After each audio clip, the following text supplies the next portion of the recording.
Welcome back to the series where I play Oblivion and explain everything to my mom. This is part 3, and we just left off doing the Dream World quest with this guy.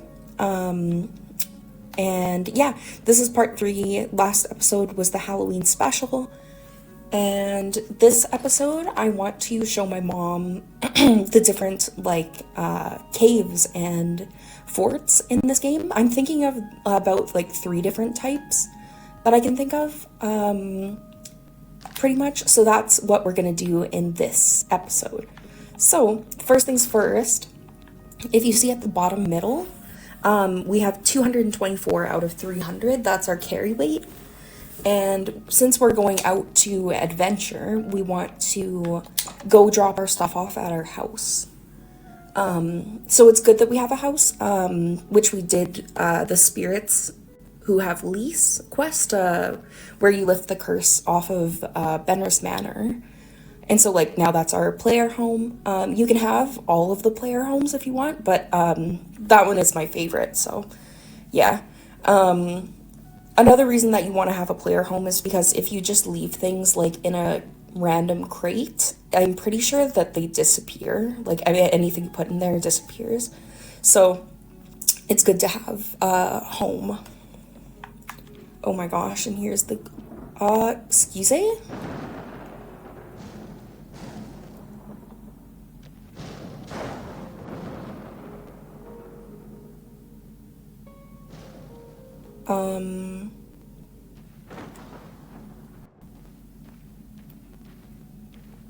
We haven't started the Oblivion Gate quest, so that really shouldn't have happened.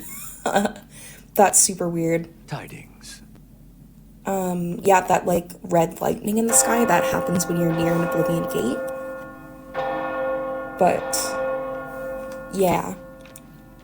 So hopefully we're okay. Strange, but yeah. The glitching, the graphics issue that happened there, we've been experiencing that, the tree looking weird, but I think everything's fine, so yeah, we'll just see about that. There we go.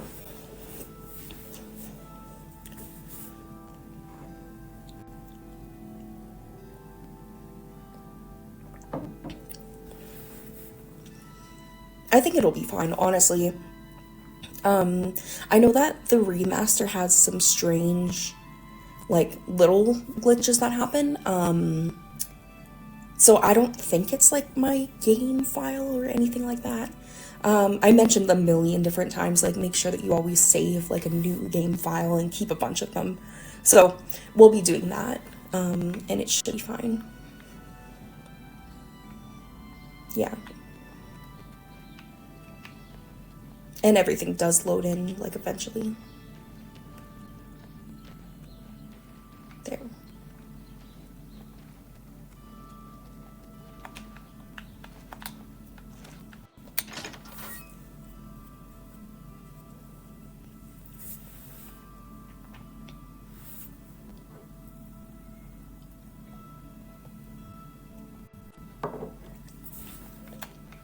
Yep. So again, this is our little house. Everything is all nice again because we lifted the curse.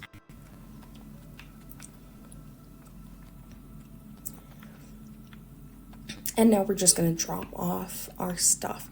So I have to decide. I'll probably put clothing in there and armor in here, I'm thinking.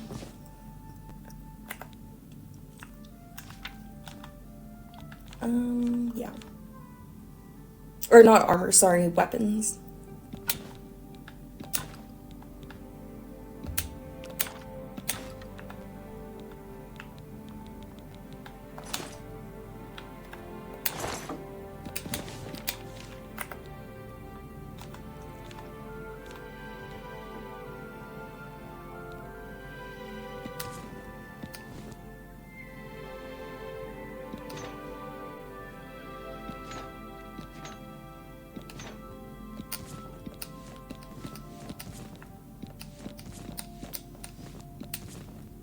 Oh yeah, these are good to keep. It might be different in the, I think it is different maybe in the remaster, but in the original, this is the only item, I think, with no weights that you can enchant for your like hands. So it's a good thing to keep, like in the original. Definitely we're keeping it. And then I have to think, where do I want to put just like random miscellaneous stuff? I'm thinking like here.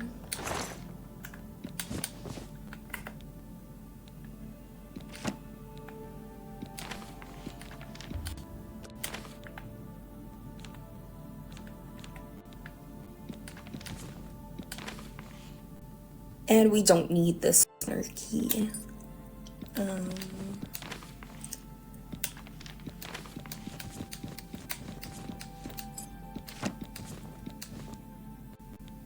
Most keys you honestly don't need. Sometimes it's good to keep them on you, but yeah.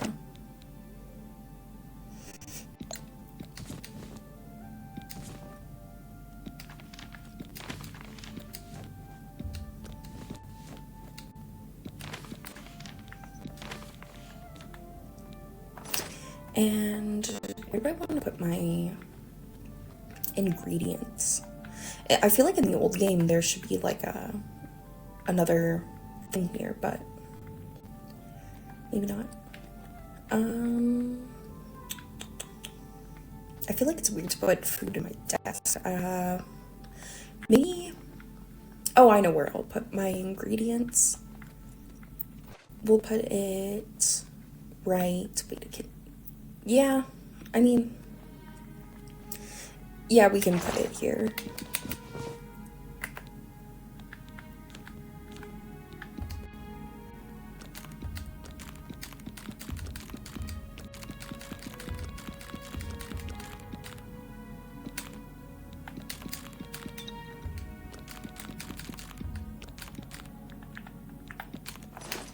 And actually, yeah, we want to put our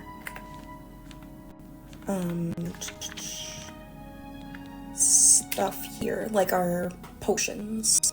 And I think I actually accidentally put a potion of cure disease in here. I'm gonna take that back, because we might need that if we run into like vampires or anything.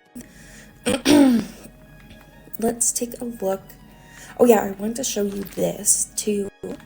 If you go to character and wait, is it magic? No. Oh yeah, I think it's under active effects. If you have any diseases, they'll show up here, I'm pretty sure. So that's where you can check if you have the vampire disease. Yeah. Okay, and now that we did that, we only have 40 carry weight, which is good. We have lots of space for stuff that we find. And I have some random stuff that, like, I just don't need all of, where should I put it? Let's see. I'll just throw it in here. Oops.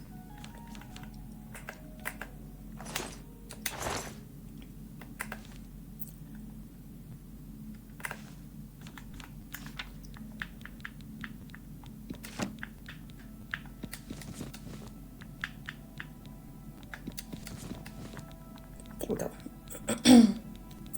Then we have like basically nothing on us, which is good. Okay.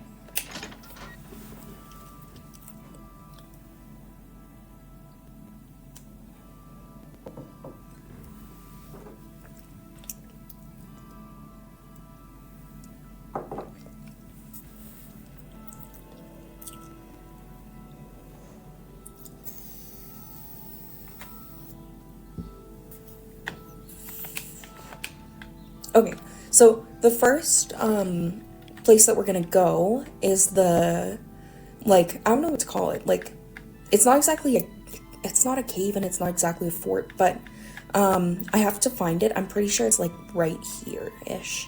So we're gonna teleport to the Imperial prison sewer, where we started off the game. That's the first place that we left the sewer at.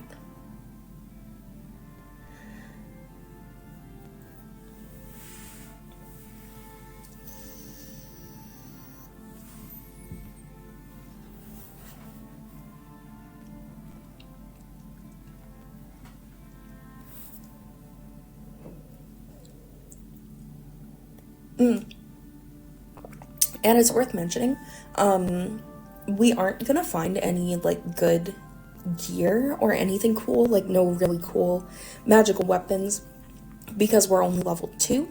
But as we go through the game, when we go in these, like, caves and stuff, we'll find actually, like, cool stuff.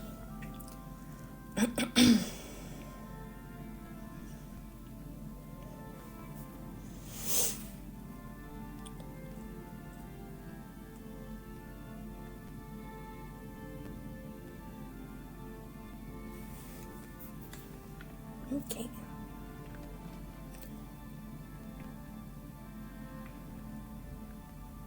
I wonder if there's something that I can do to, like, my graphics settings to, like, fix that. Because everything is taking a long time to load in, actually. And I mean, makes sense, we're, like, outside where there's tons of stuff, but when I've played the game before, it hasn't done this, so yeah, we'll have to see.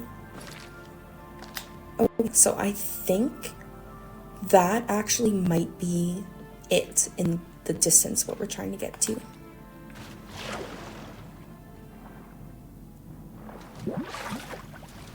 And it's cool, you can, like, go underwater. Oh yeah, there's actually something kind of semi-hidden somewhere, and we'll go find it. There's something cool underwater in this game.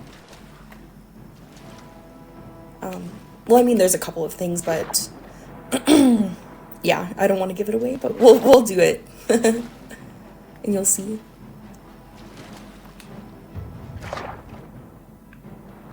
Ooh, our acrobatics increased.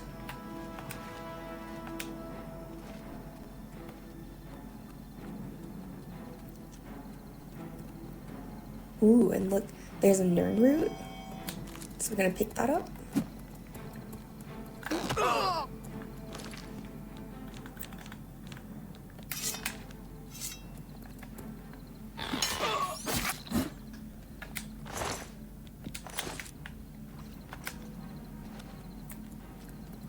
I love mud crabs.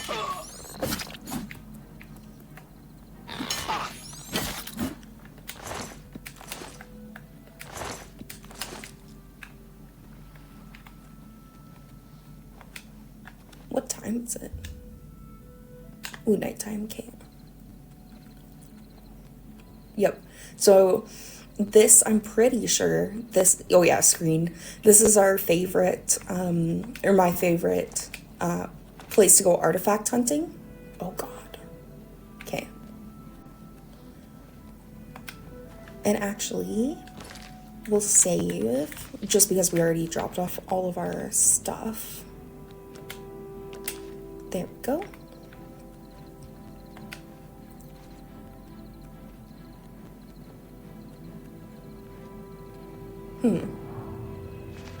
Actually, hold on. Because it says I have 30 frames per second, which is a bit low. Yeah, no. We should be good.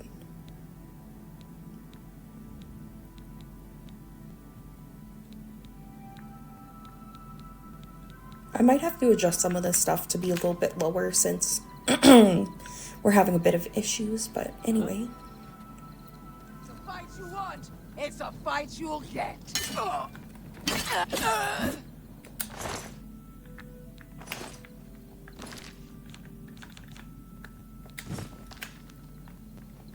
We'll just put on some better armor. Whatever it was, it's gone now. And actually, let's see what we have on. We can put on a healing spell.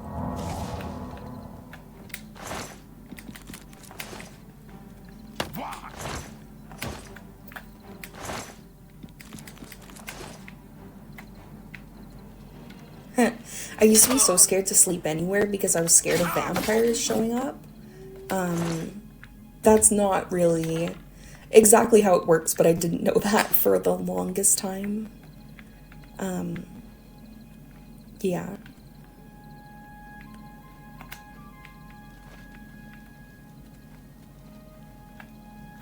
Yep, the only way to turn into a vampire is to fight a vampire and have it give you the disease. Or there's one other way, but we'll come to that later in one of the guilds.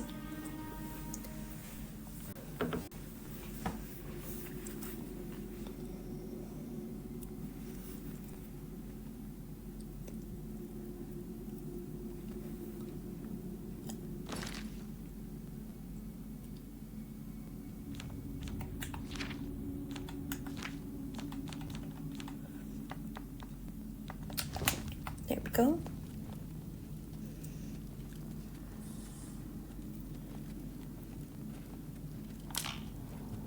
And see, we tripped that little vine, and this dropped, so we could avoid it.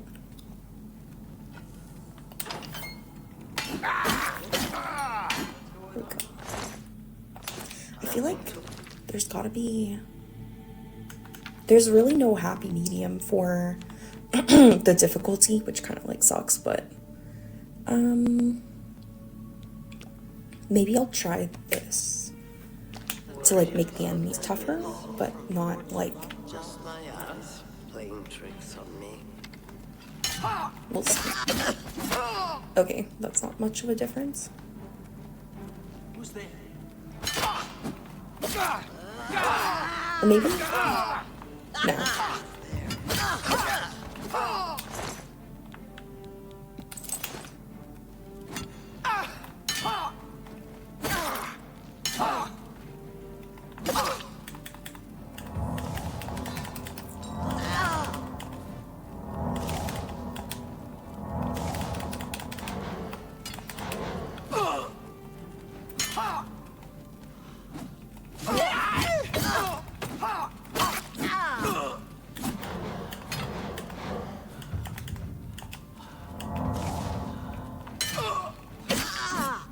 There we go. I guess that's like a little bit better. I take a lot of damage, but they're still like easy. Maybe that's what we're going for? I'm not really sure. I really miss the sliding scale that they had in the original.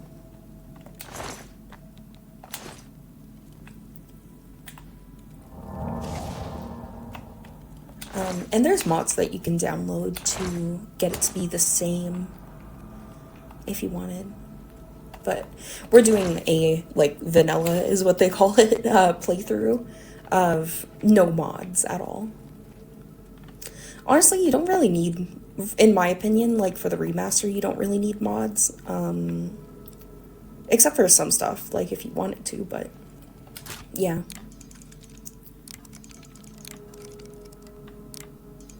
Ooh, that was it.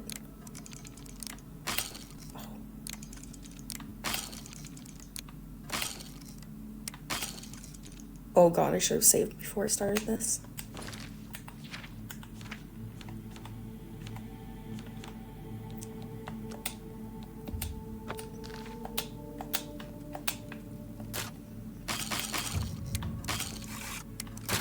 There we go. Okay. Nice.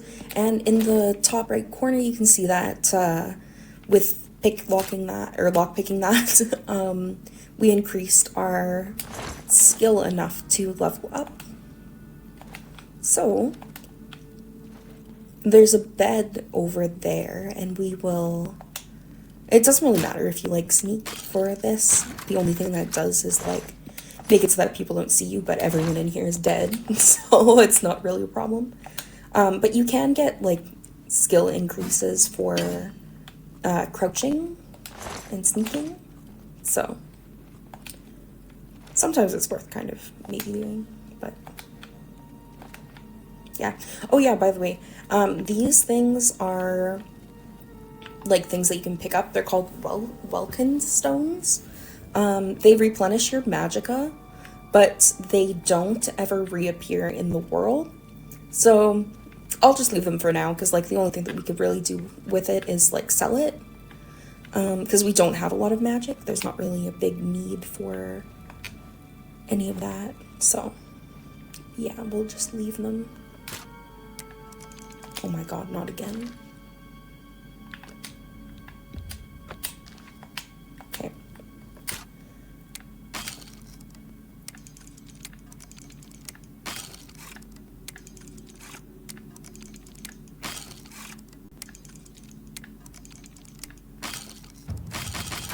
There we go.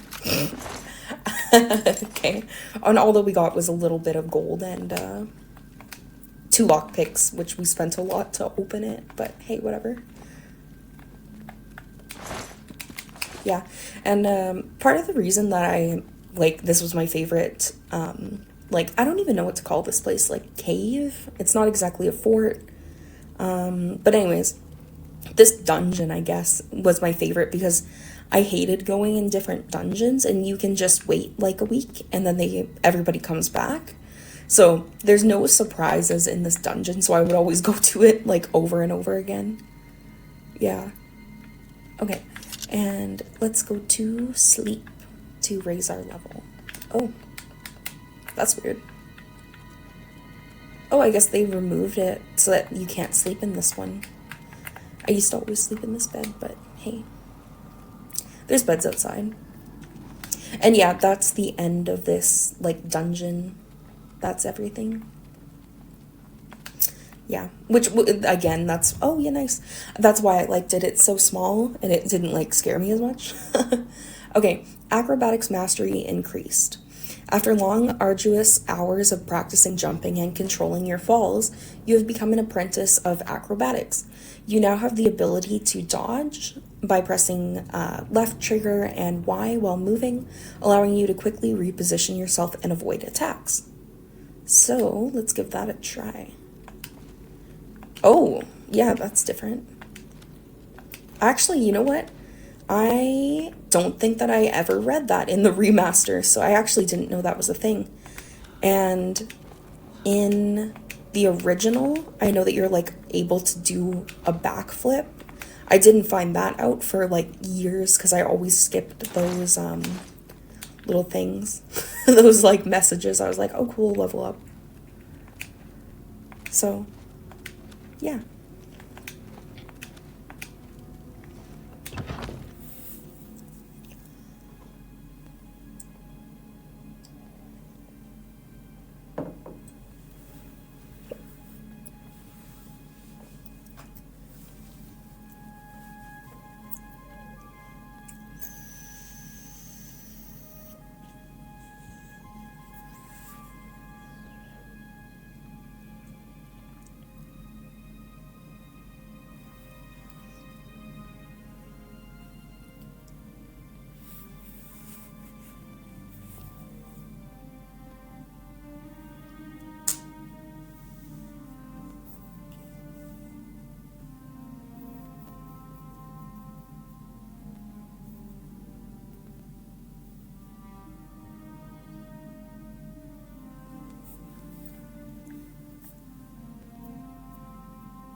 Okay.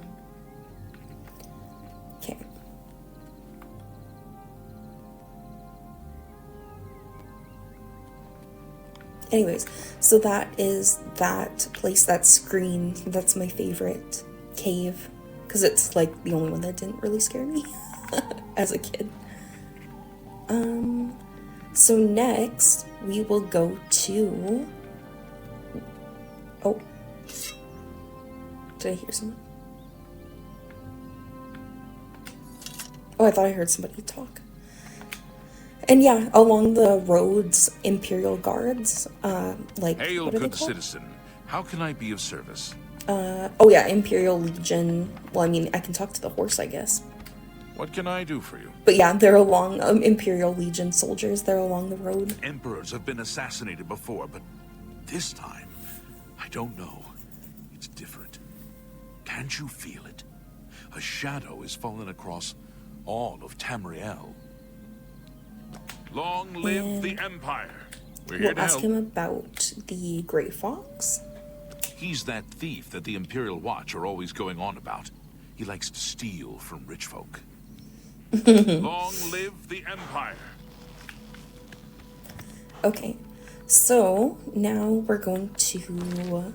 I'm not sure if actually I have to turn off my torch or like if it gets rid of it, because I know that jumping in the water turns it off. I just want to test if it like gets rid of it from my inventory, because that would be good to know.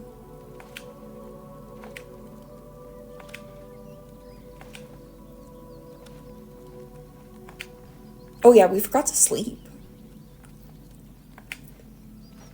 We'll go back and do that. Then we'll test the torch.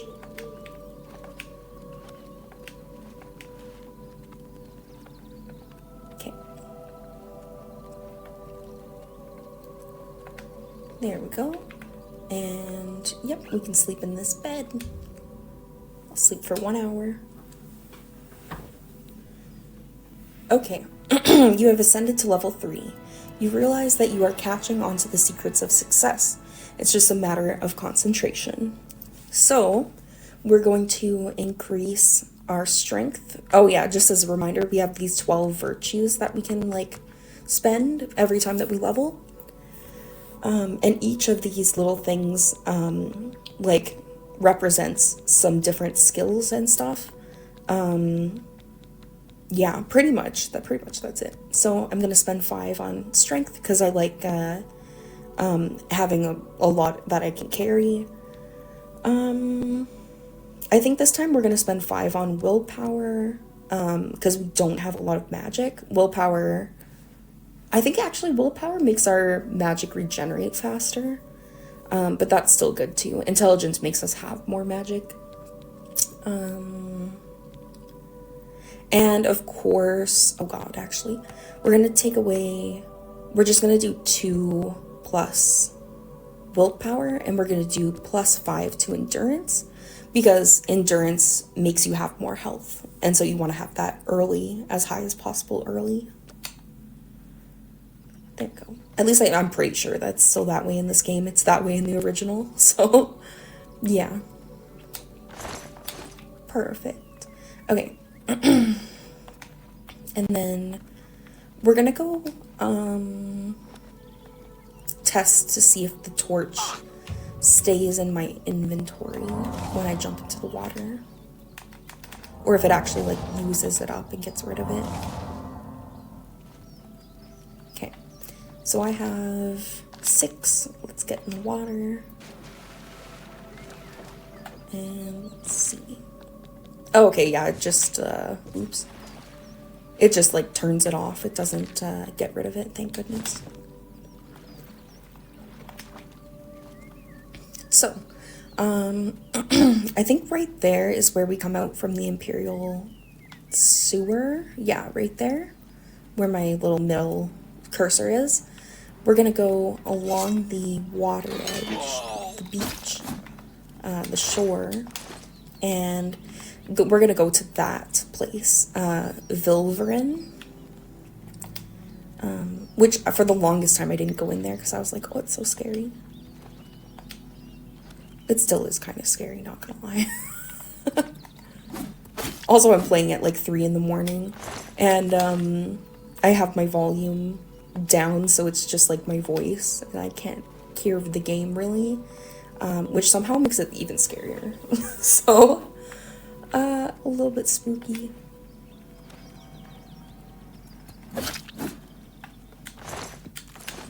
Also, since I'm kind of scared, I'll probably turn down my difficulty again.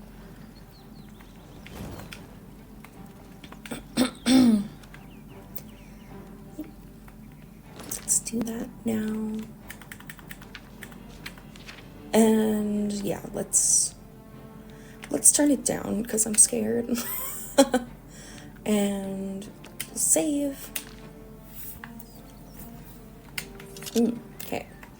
Oh yeah, and if you look at the top of my, like, middle of my screen, oops, you can see the little enemy has like a little red dot, and it just like shows me where he is. If it's really helpful if you can't find an enemy, because like I'm pretty sure that that's a new feature in the remaster, but in the original, a lot of the time you would like have somebody attacking you and you could hear the music, but you had no idea where they were attacking you from.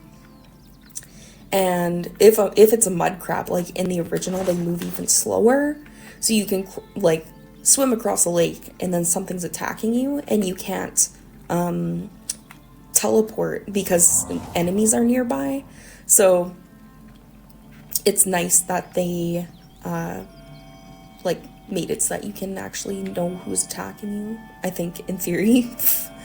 So we found another Nern root. We want to pick that up. It's for a quest, the Seeking Your Roots quest. And yeah, like I mentioned last time, there's a limited amount of those in the world, so you just have to kind of like explore and try to find oh, look at that, try to find those Nern roots for the quest and keep them. 7 gold in the jewelry box. Cool.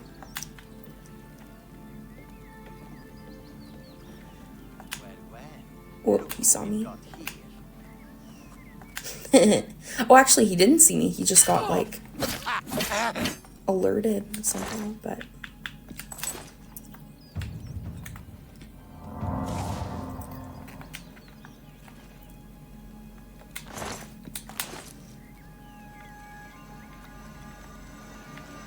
I really felt like playing Oblivion today, so I'm glad that I have time. There we go. And yeah, when you discover... Oh, I should have showed you before, but anyways, I'll show you next time that we're going to discover something, but when you discover it, it becomes more prominent on that, like, compass on the top middle of the screen. And if you go to the map, you can see that, like, we've found... it's actually Sursen. We always called it Screen. Anyways, so I found Screen, and I found Vilverin. And so now I can actually teleport there anytime from, like, anywhere in the world that's outside. Super helpful.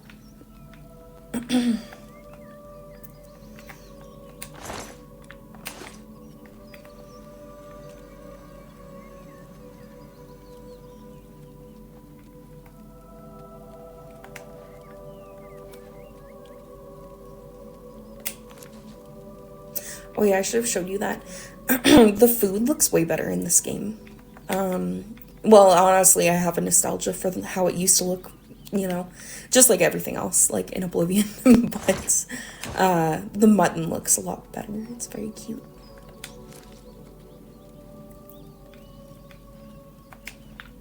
Actually, hold on. Yeah.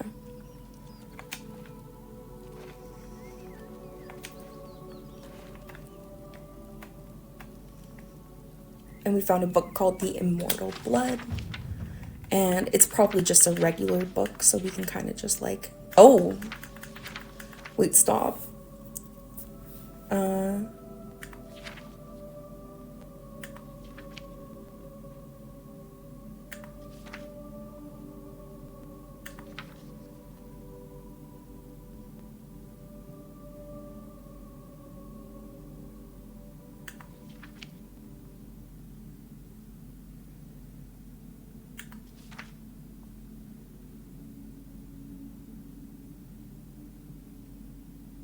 Oh.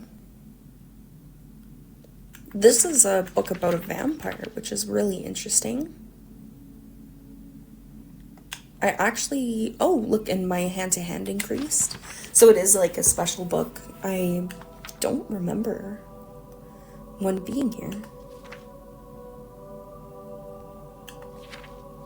But yeah, I'll go through it slowly, so if anybody wants to read it, they can pause. And I'll take it just for fun.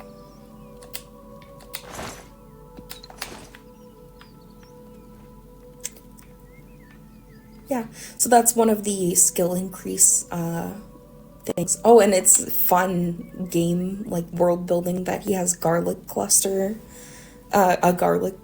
hanging above his bedroll because he's thinking about vampires. Fun. I'm almost positive that there are no vampires in this like dungeon though, so it's kind of interesting placement. If there is, I'll cry. And oh yeah, we can also, oh wait a sec.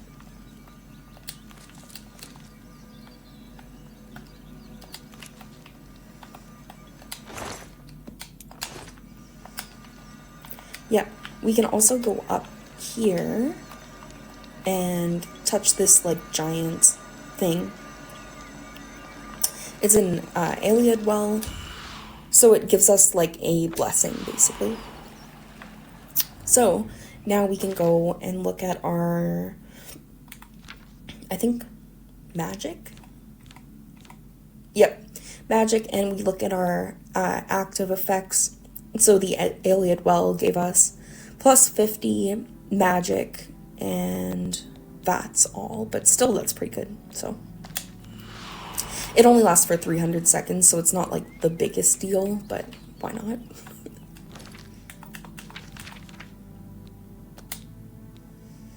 Especially like if you are playing on an easier setting like I am.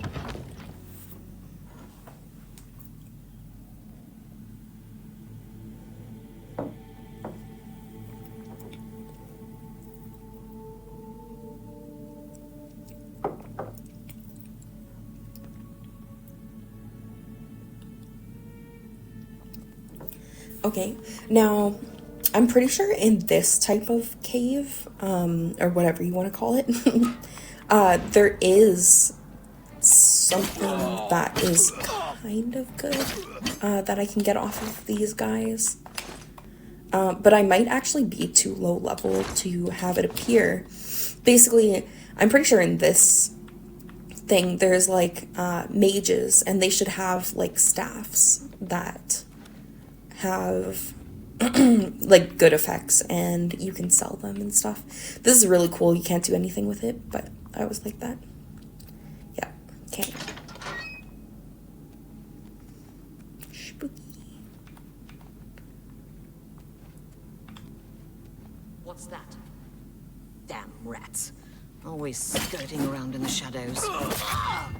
Yeah, and the way to tell if an enemy is a vampire is actually it will tell you, like, when you look at their name. This one is just a bandit. I think the vampires are listed as like vampire marauder or stuff like that. We'll run into them throughout this playthrough.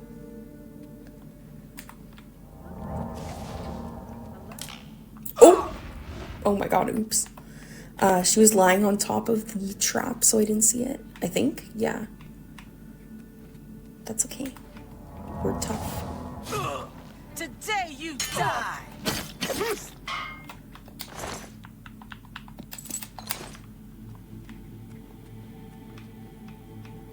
Also, I can't hear when we're being attacked, so if I'm surprised, like normally I would hear that I like tripped the thing and I would be able to get out of the way. It scared me because I don't have sound. I have it on super, super quiet just to not interrupt with the voice recording. Where the heck are you? What's that? Gotta be in the Whatever it middle. was. It's gone now. It is funny how they're like, hello? Who's there? Whatever it was. It's gone now. She saw me. I don't know where you are. There she is. Okay. Or he. She. There we go.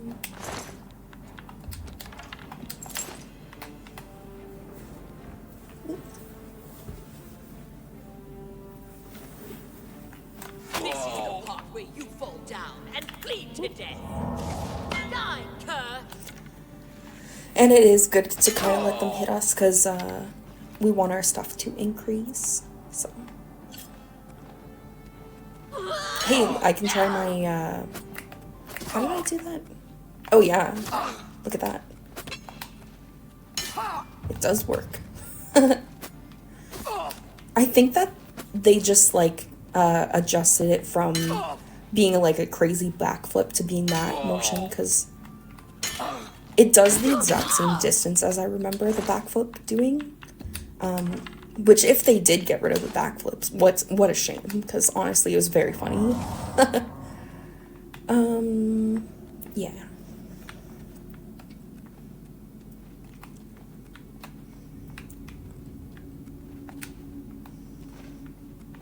And, oh. Yeah, so we really won't find anything good, honestly. We could take the food. Oh, there it is. Okay, so see that, mutton? It looks very good. Well, yeah, it looks like better than it did before in the other game, but the other one looked just kind of like a flat, like, pink steak. We also have venison in this game, which looks pretty good. I don't know if that looks different now, but we'll see. Okay. I'm kind of annoyed by how quickly the torches run out in this game. In the original, like, they lasted literally forever. But they give you, like, a decent amount of them, so, like, who cares?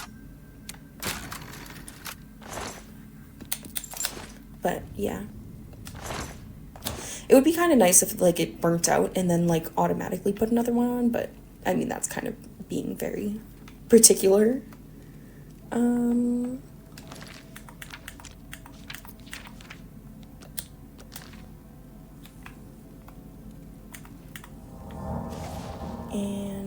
let's see, our map. So, behind us is where we want to go. Oh, yeah, here. So there is a little opening thing, but it looks like we can't go through it. I'm guessing that they want us to go, like, down here, which kind of makes sense, but... And again, like, we do have that clairvoyance thing, so if we get lost, like, we can pretty easily, like, find our way back, so... Not too bad.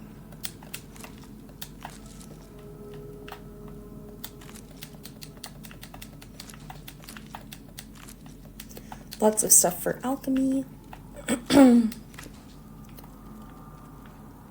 Oh god. I just had a thought. There's some sections in this game where you, like, the floor lifts up, and it actually scares me so bad every single time. Oh god. So yeah, hopefully that won't happen, because I will, like, yell. It will really scare me. I mean, it's not the big deal, but yeah. Okay.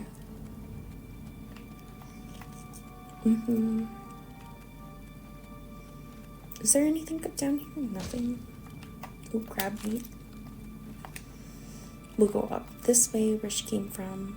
And, like, I remember this all being mages. Maybe they changed it? Or maybe it's because I'm actually so low level.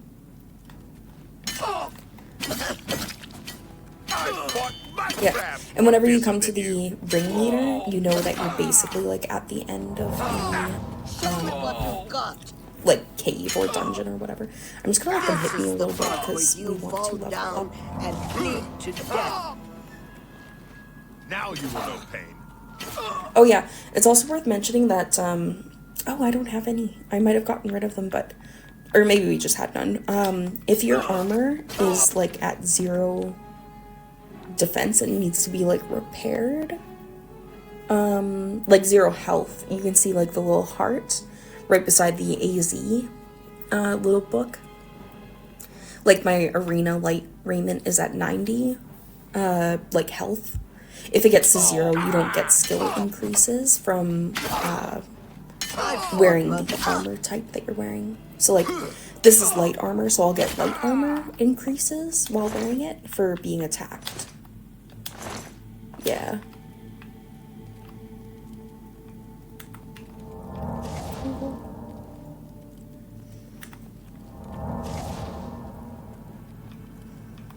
Yeah. And this is the, oh, what is that? Oh, I thought it was a jewel. It's just like an ember. Oh.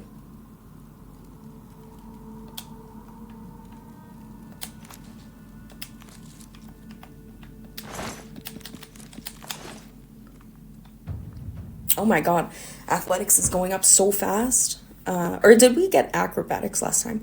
Anyways, athletics mastery increased. Why jog when you can sprint? Or sorry, why jog when you can sprint has always been your motto. Now the miles of running and hours of swimming have paid off. You are an apprentice of athletics. No, you no longer regenerate less fatigue while running, which, thank God, super helpful actually.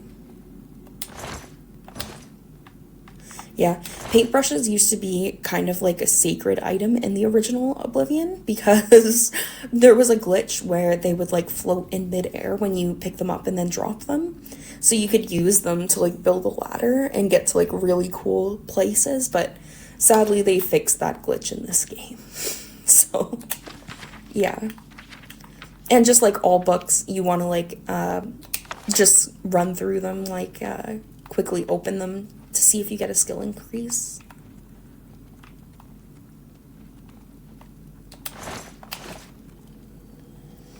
And yeah, so anyways, we came from here. We're gonna go, I guess, deeper into the cave. But we already killed the ringleader, so this might be like a quick exit, like I mentioned in I think my last video. There's a lot of quick ways to leave. Oh god. Do I hear something? This is scary.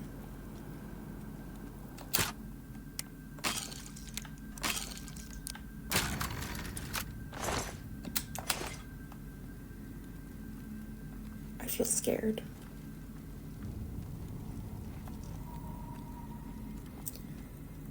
Oh god, please don't be ghosts.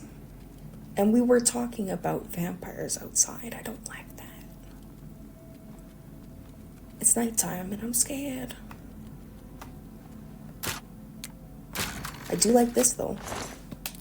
Okay. Also, it's good to bring lots of lockpicks into caves like this because sometimes you need them. Or especially like if you're doing a quest, you want to make sure that you can actually like complete the quest. I think this is where it came from. Yeah.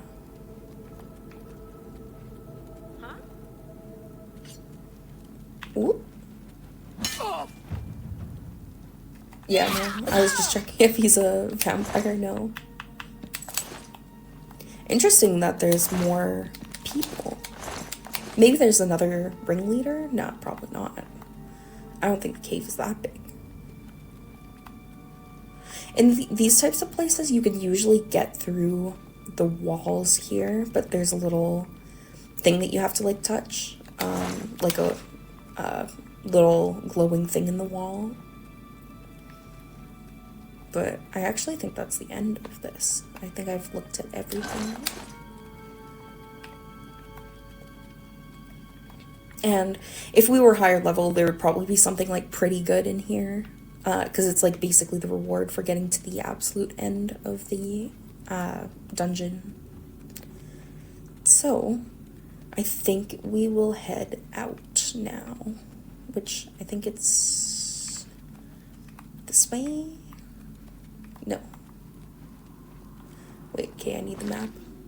Yeah, okay. This way. Actually, oh, it's not the end. Now I'm looking at the map. There's still more.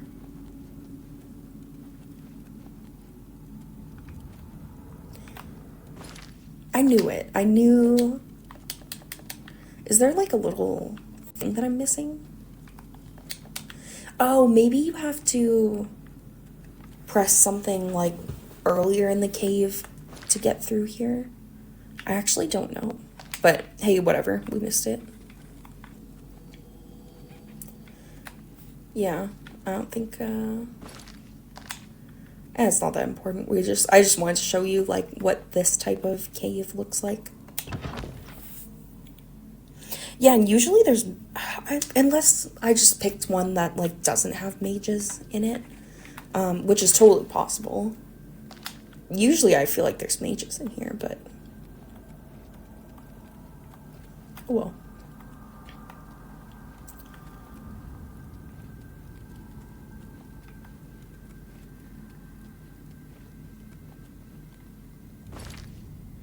And if we want, just to show you how good it is, we can use clairvoyance. Oops. Oh, and I guess it's glitching. It says that it can't find a path. Oh, I know why. It's because it takes you towards your objective. And right now, if you look at like when I turn around, the top compass, it doesn't have a red or a green marker. It's because I don't have a quest on. So I'll go to quests, put on like any random quest, just like activate it.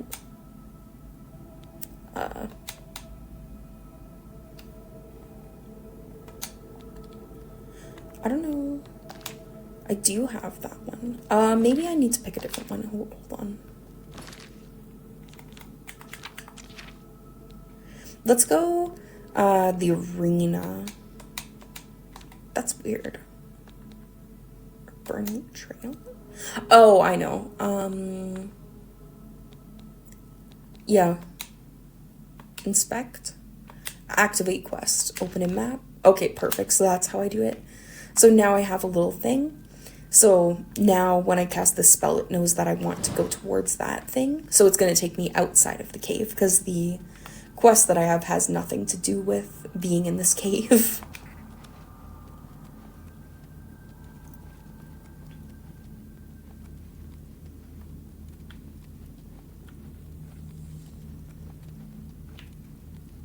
Yeah, so that's how that works. It's very nice.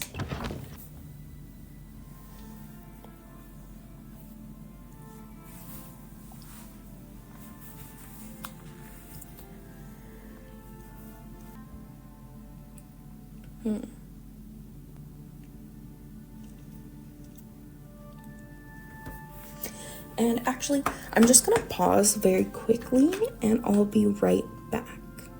Okay, I'm back. I actually fell asleep last night, so we're continuing the next day in real life.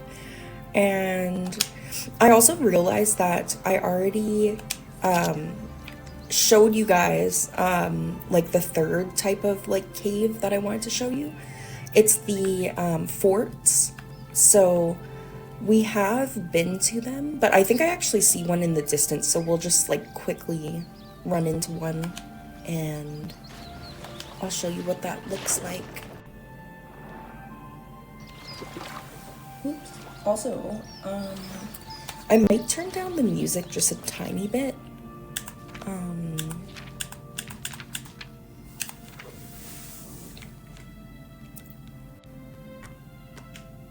Maybe. We'll see how that sounds in later when I'm editing. See if it's better.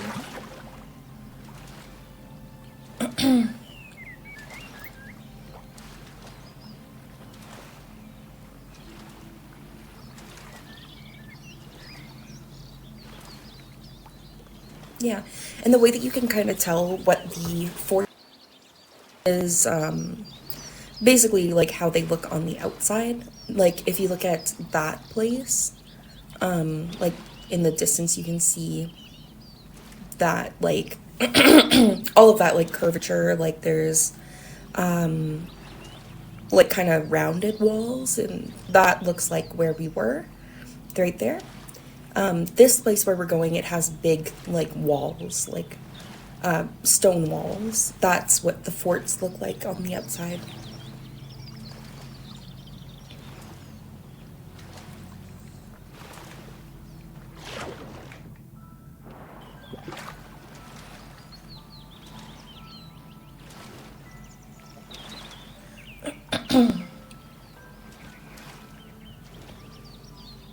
I don't think I've gone up to the deer yet.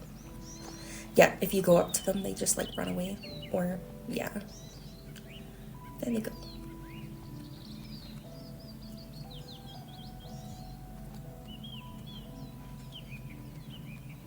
Yeah. And you can see that right here there's like no map marker on my compass. And if we look ahead of ourselves, there's nothing here. It's because we haven't discovered it yet. But appearing really faintly. And then when we discover it, it's not opaque anymore. Or not translucent.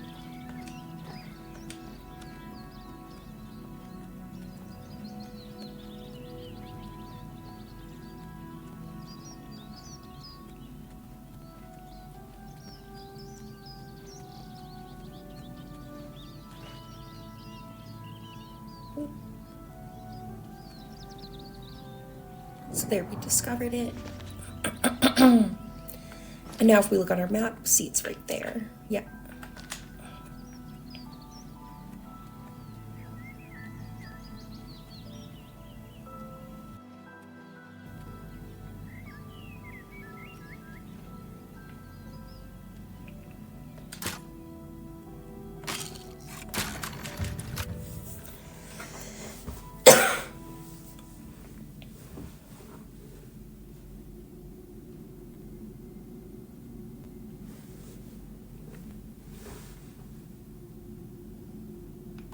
Yeah, so these are what the forts look like.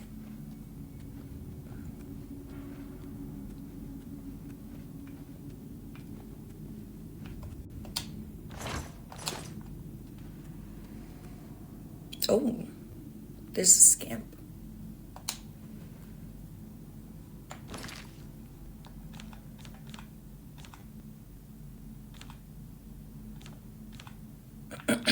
He's strong against fire, but that's the only one that I have. Oh my god, he moved. Oh my god.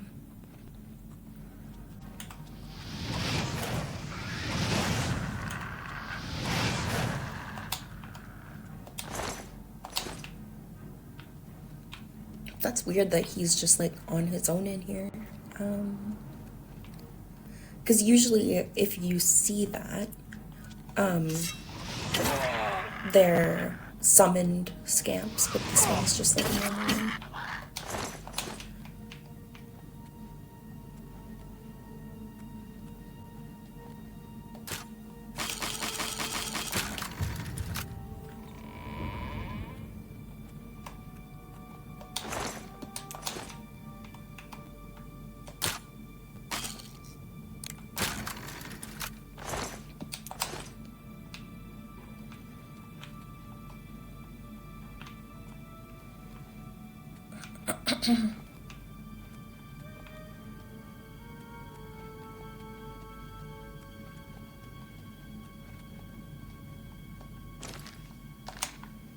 Oh, wait a second.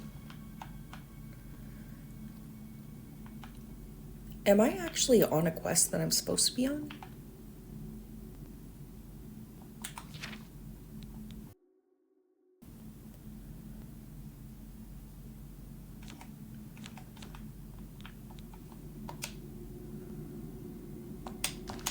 Oh, it's trying to take me outside, I see. I was confused. I was like, what's in here?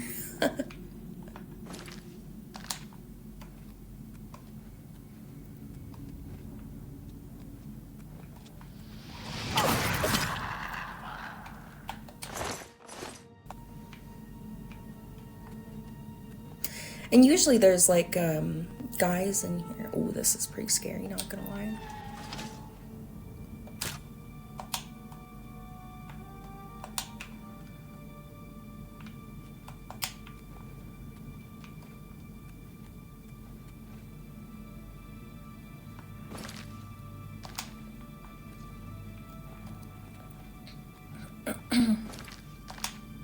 Yeah, so we'll just head out. That's the last kind of cave that I wanted to show you.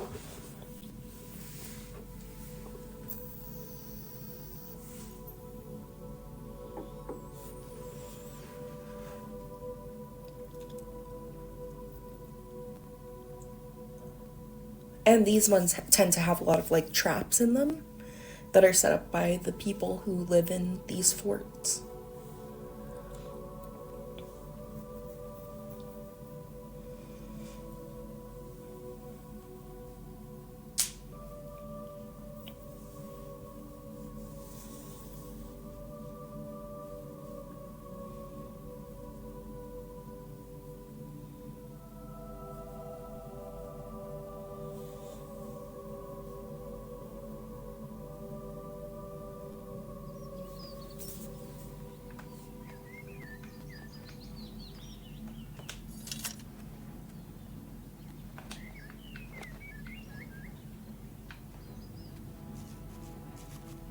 Oh, this is interesting. See how these guys are invisible?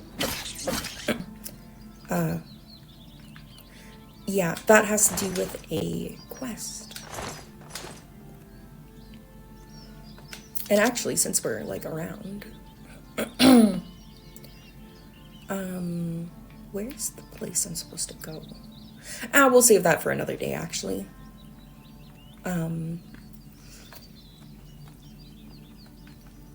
Yeah.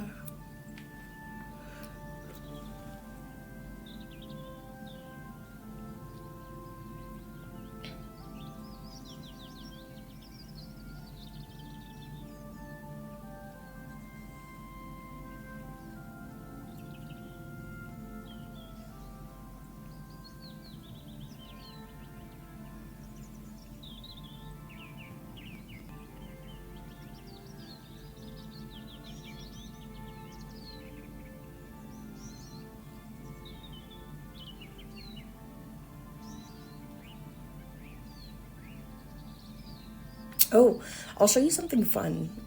It should be in this game too.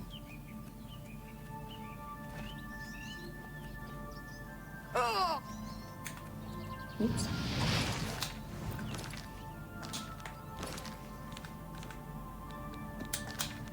Oh yeah, also, I really like how they set up the buttons for this game. How you can pull up your map really fast by pressing down, or magic by pressing left. It's super helpful.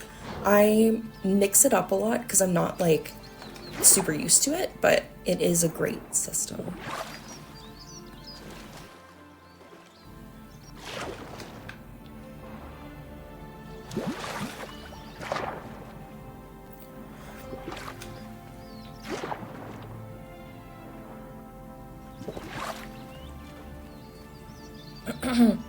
Oh yeah, I don't know if I mentioned, but like when you're like around the world, you want to look out for mermaids around bodies of water. That's where they, he has a spoon.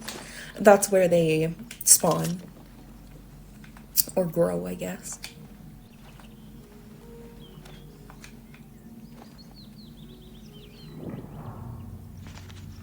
Oh, we discovered a cave.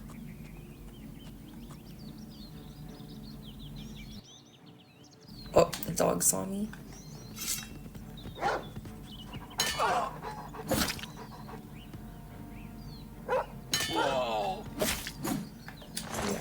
And it is good to block against wild animals, because I'm pretty sure that even a dog is considered a wild animal. I'm pretty sure it stops you from contracting.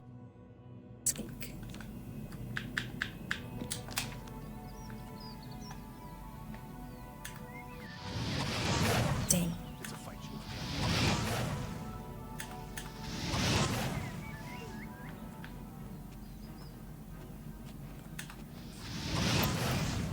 Okay. Ooh, a bandit. Okay.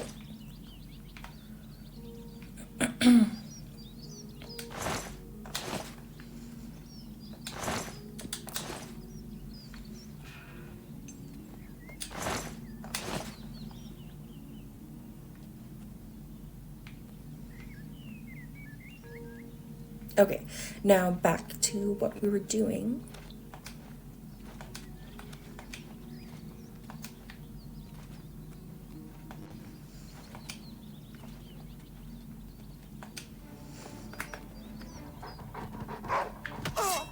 Oops. Oh yeah, if you do contract a disease, it should tell you in the top right corner when you get it, but it only lasts for like a second. Yes, so it's good to like check your effects every once in a while.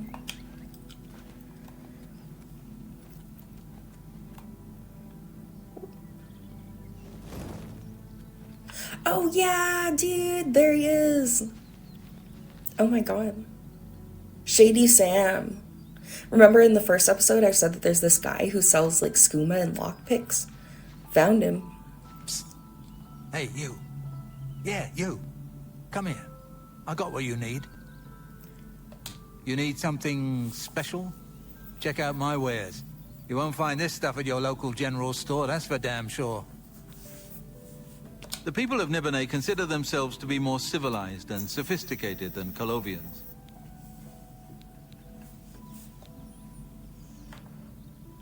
Oh, he won't sell me anything? Come see me anytime, friend. I'm here day or night.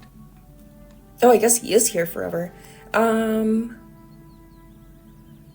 Maybe I have to be higher level or I have to be a part of a certain, like, faction. Oh, maybe, you know what, I have a feeling that you have to be a part of the Thieves Guild. Because he does have the same dialogue as the... Hey, you. Yeah, you. Come here. I got what you need. as the Thieves Guild fences who you sell stuff to. So, probably.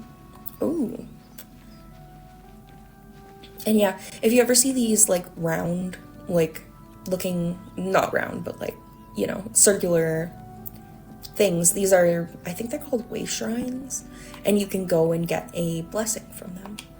And they also banish diseases, I'm pretty sure. Know the truth, observe the law, pray at my chapel altars to receive my blessings. Yep. So now when I go to the chapel, I can actually go up to the little shrine of Julianos, and I can get a blessing from there, which is pretty fun. And yep, for 600 seconds I got Fortify Intelligence 10 points, Fortify Magic 10 points, and I think that's it. So again, it only lasts for 600 seconds, so again, it's not like a huge deal, but it's kind of fun.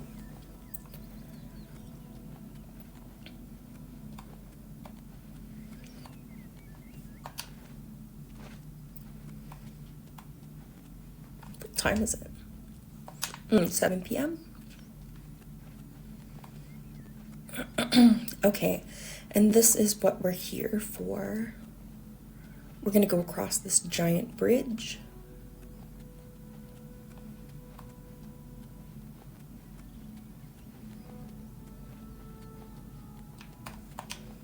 It's really pretty. Oh my god, I almost fell.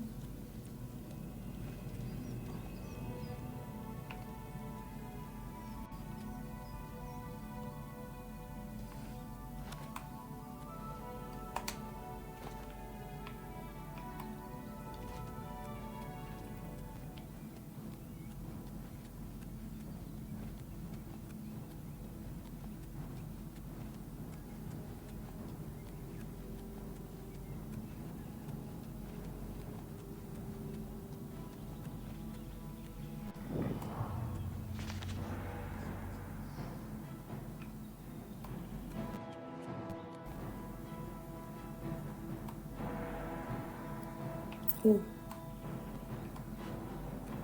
I'm under attack.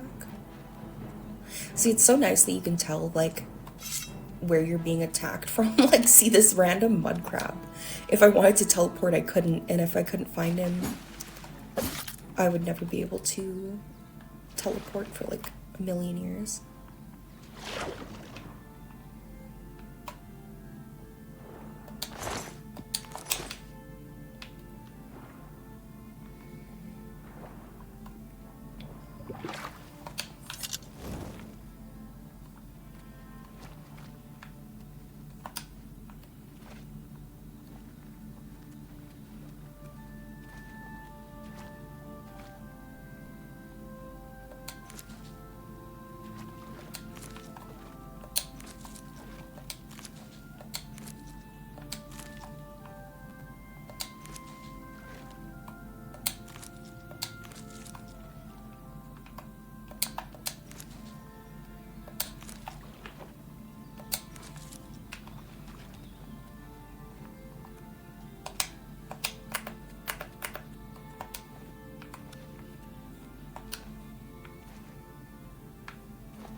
let's go into the inn.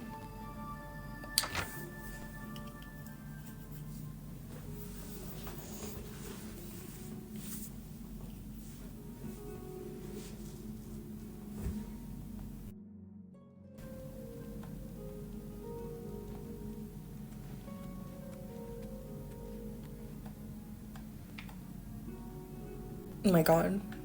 He's drunk?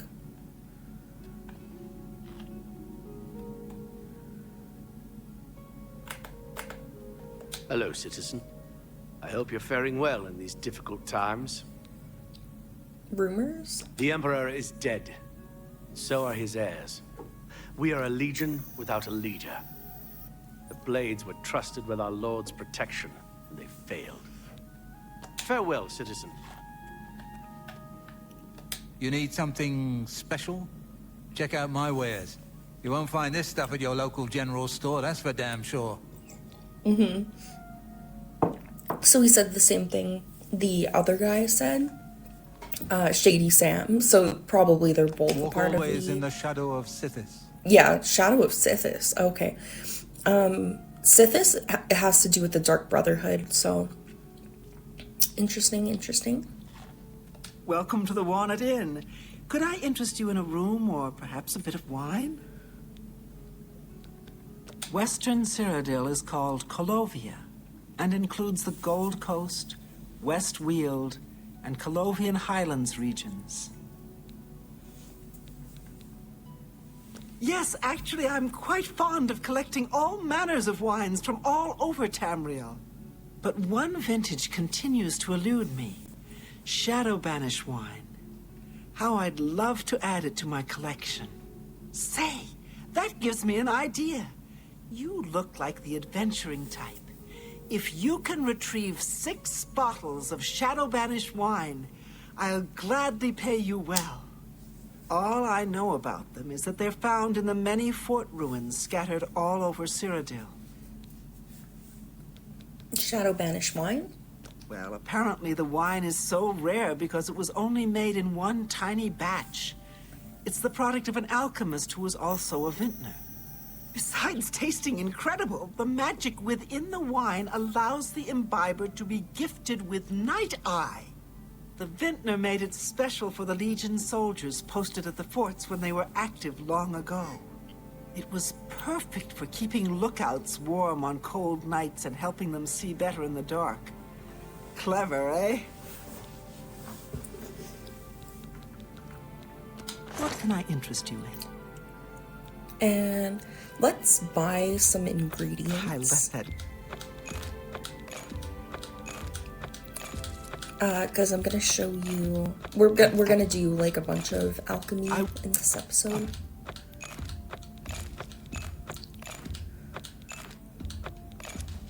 You bought that for a pleasure to... Let's do business. And yeah, I don't think I have anything that I can sell to her. Nah. Okay. Keep looking for that wine. Farewell. So yeah, that Shadow Banish wine, that's just like a little quest that you can do.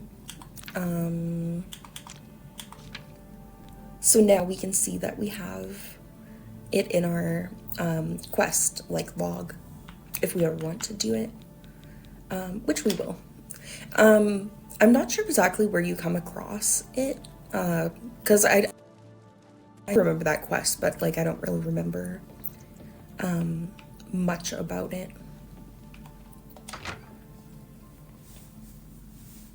You might just come across Shadow Banish wine in the world, in forts, she said.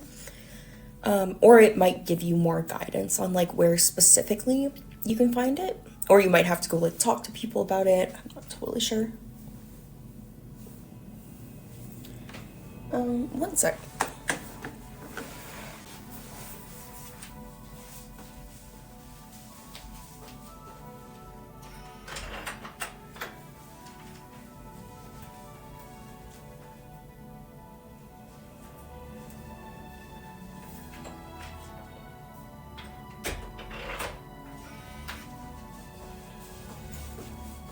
There we go. I'm back. I just wanted to get a sweater.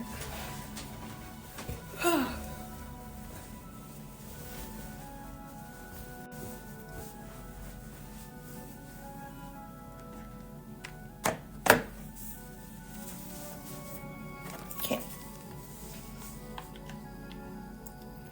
Oh my god.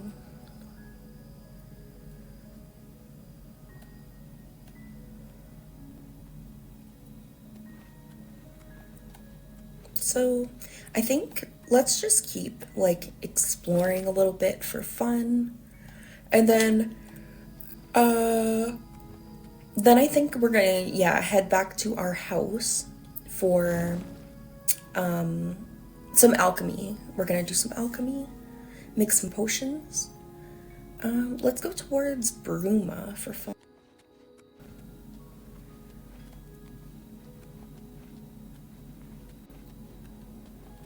And yeah, along the way we can find like flowers that we can pick and stuff.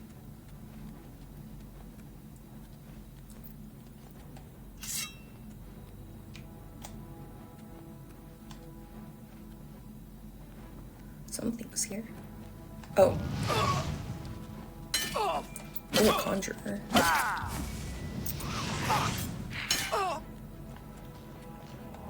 And we can go... Wait, no, that's... How do we get it? Why? Wait. Sorry, I'm trying to do the dodge out of the way, but I can't remember. That's the best you can do. Why won't you die? A? Oh yeah, okay, it's Y. There we go. We dodged him.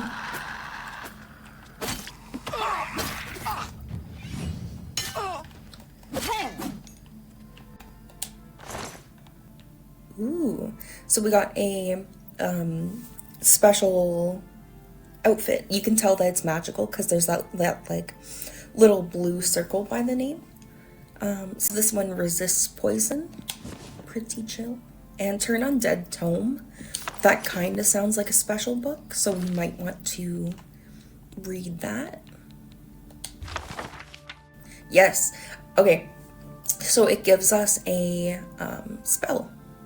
Do you want to add Turn Undead to your spell list? We'll say yes, because you just get it for free. I actually don't know what Turn Undead does, because in the original game, like, I honestly didn't use it. But we'll see. I wonder if I can use it right now. Is my skill level high enough? Yeah, it is. So we'll try that. Why not? We'll just have to wait till we... I wonder if there's a description, actually.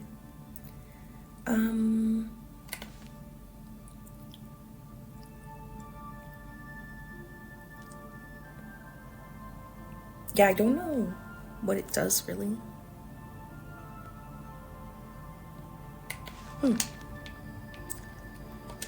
But that's okay.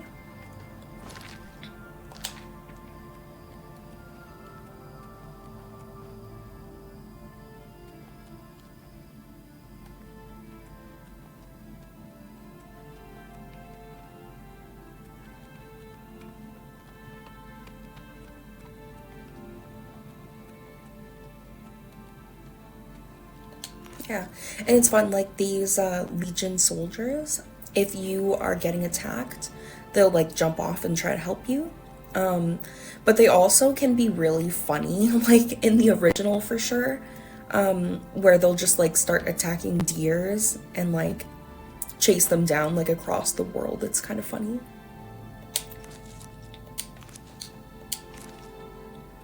Yeah. Oh yeah, and thing in the top right tells us that we're ready to level up. So when we go to our house, we will go to sleep and level. Then we'll be level 4, I think.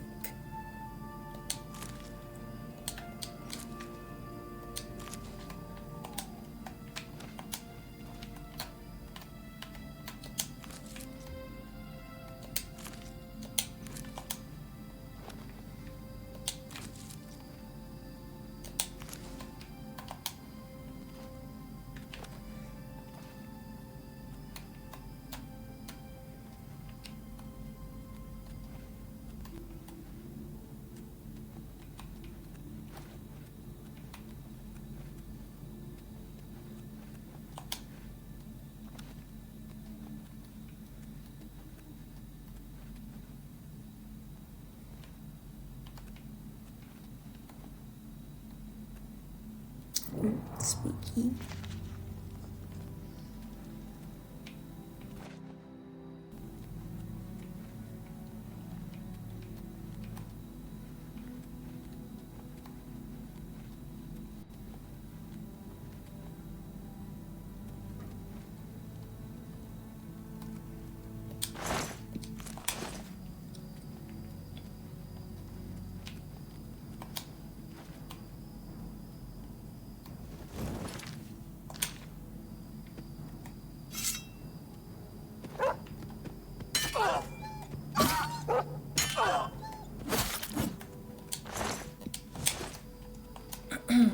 Oh yeah, and we're gonna want to pick up some repair hammers when we do go back to the city, because our health of our light raiment is at 88% now.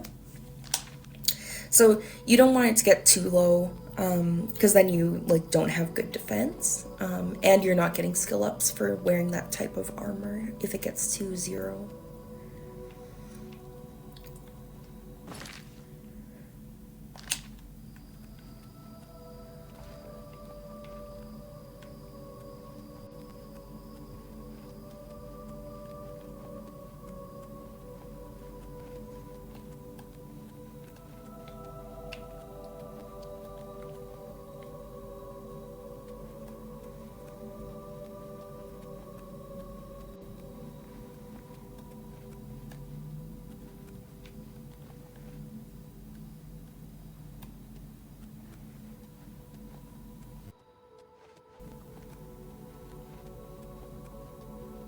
Ooh.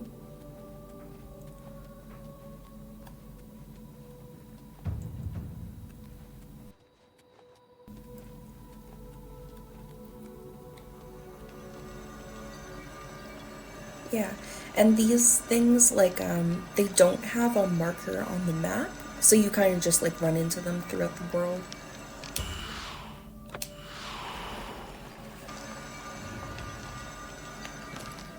And so that one gave me increased magic for 300 seconds, same as the last one.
Oh no, the legs.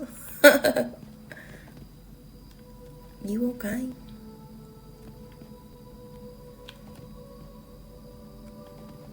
There you go. Now he's not stuck. Yeah.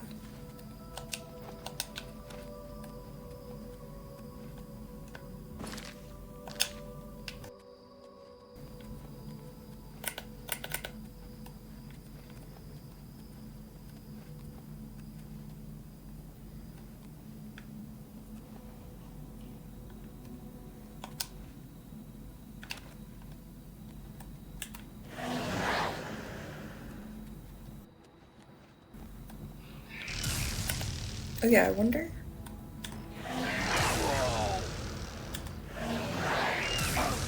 I don't know if that does anything to him, because he's a Daedra anyway.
Okay, so now we've kind of like explored a tiny bit. I was just kind of having so now we're gonna save and we're gonna teleport back to Anvil where we live. Yeah.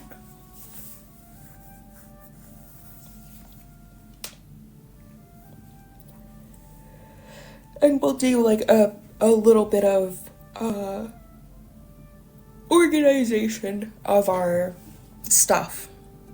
And we'll go sell some stuff, get some repair hammers, and yeah, then we'll do some like alchemy.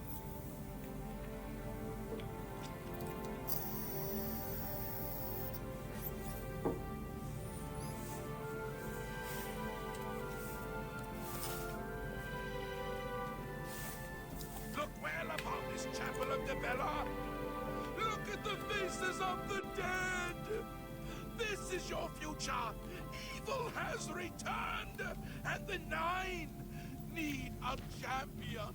Oh yeah, we don't want to walk and talk to that guy because I don't want to start the quest yet. If you walk past that guard, he'll like come chase you down and give you a quest. We'll save that for later.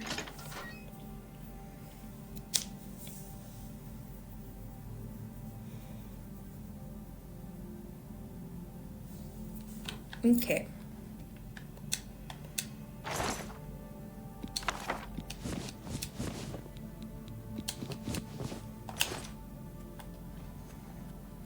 And basically I'm just going to take everything that I don't want and go sell it.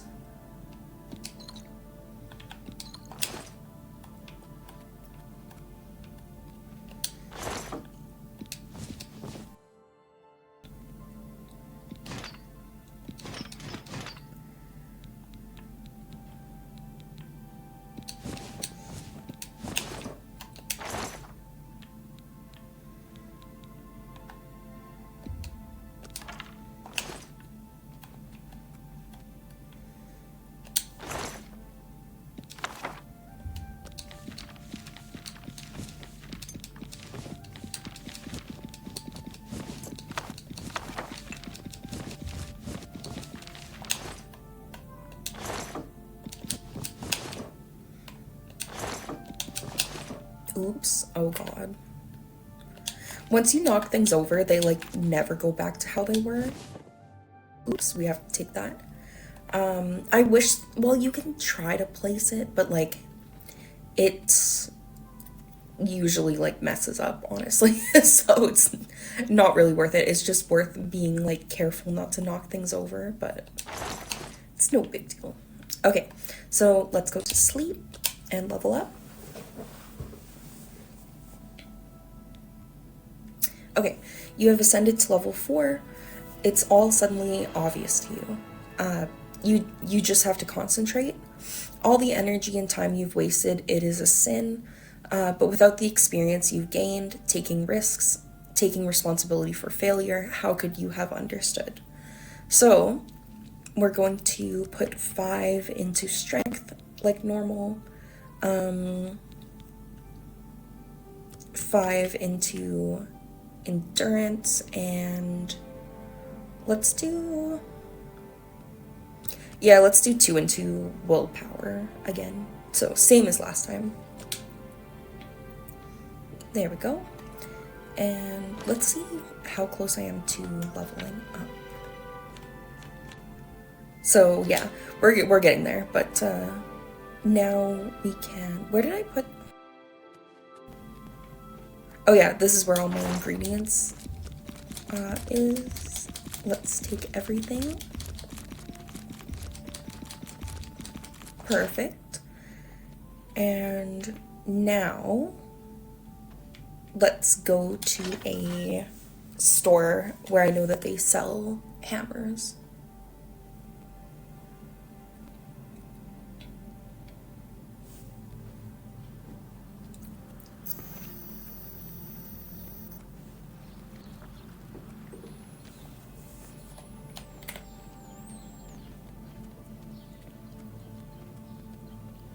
Oh yeah, by the way, you can sprint in this game. I always forget that you can. And because I literally just forget, but also my game takes more time to load, so cause any issues. Mostly I forget though, because that's not in the original. But it is nice, like, if you have somewhere that you need to get to, it's really far. Val Morvay. Been making weapons and arms here in Anvil for 30 years. People say I do good work, and I don't aim to argue with them. Anvil? Been here 30 years, and I expect I'll last another 10 or so. When I'm gone, God's willing, my apprentice Enelroth will tend the smithy. And we'll skip talking about the Anvil Chapel attack and Prophet, because I don't really want to start that quest yet. And we'll go to Have a look at my wares. I'm sure there's something to suit you. We want to get repair hammers. So I'm going to get 20. I appreciate it. Farewell. Then we can go and repair our stuff.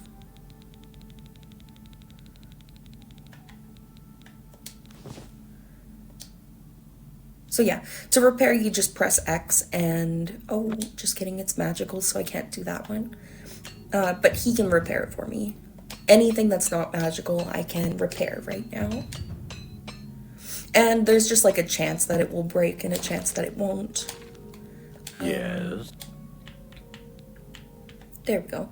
And then I'll ask Let him me take to a look at what repair you've this, got. because he is, like, you know, able to. You too. So now all my equipment is Valmore. repaired. Let's do business. And then I'll sell him pretty much everything that I can. Because everything that I have, like, in my inventory, pretty much, we don't need.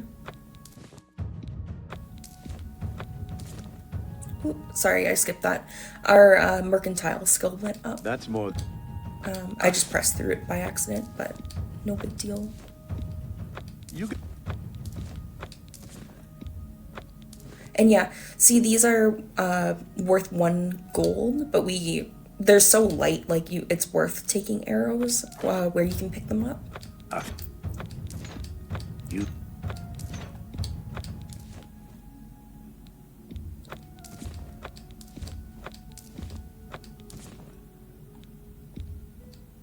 A good.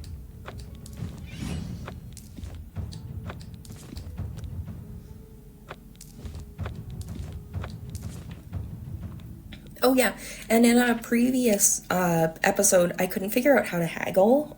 You just do it by pressing X, and there we go. And if your mercantile skill is high enough, then they'll still let you sell stuff for like a higher price.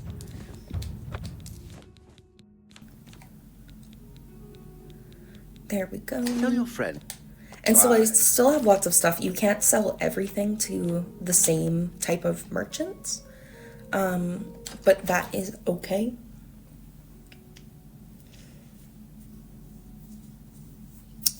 Because there's always like tons of places that you can go to sell stuff. We'll head to the Mages Guild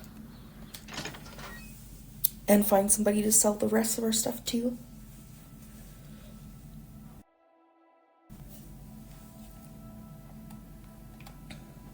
Hello. So she that can you wanna train get us better. in illusion. Good day. I think this guy, yeah, he buys Have a stuff. look around. You won't find better prices in all Tamriel. So actually, since we're going to do some alchemy, we might as well like buy pretty much everything that he sells for alchemy.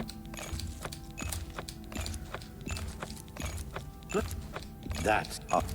Then we have like lots of ingredients. Oh yeah, and I'm going to buy this too. This is like Novus Retort. You can use it for alchemy, of course. I'm not sure how, but we'll figure that out together. Up. Up. Up.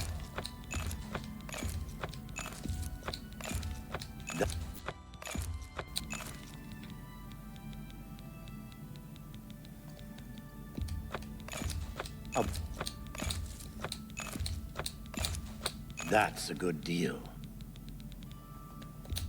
There we go. Okay, and... Oh, so it looks like I can't really sell him anything. Take care. Hi there. I greet you. Okay, and he What can I interest you sells in? spells.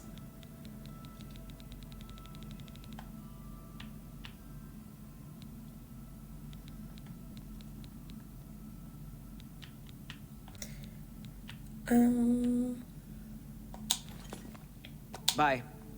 Yeah, so I guess, wait, there's Mark. probably somebody who I can sell stuff to. Oh, okay, so this little thing is how Always to keep your recharge your magical magical equipment weapons. Right now mine seeing are you. all totally recharged, but if I put on this Staff of Flame and I just like use a charge, there we go, then he should be my able pleasure. to recharge our stuff. Always keep your magical equipment charged. So it sucks. It's like $63. And you can see that just that one like use of it used probably like 1/10 of its charge. So Goodbye. that's a lot of money. So like, yeah, but it's or Staff of Flame, like these are pretty generic. You can find them throughout the world, so it's not too big of a deal. Usually I wouldn't even bother to recharge it. I just wanted to show you.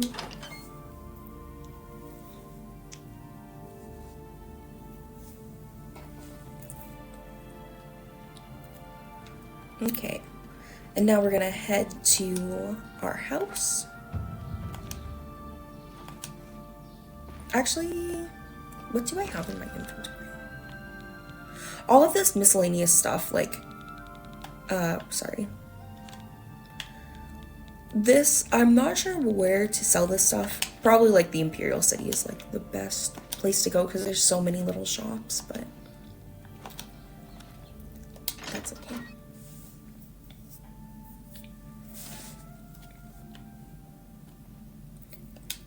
Yeah, and we had it very nicely organized, but I think I'm just gonna like drop everything in here and we'll find a spot later. Oops.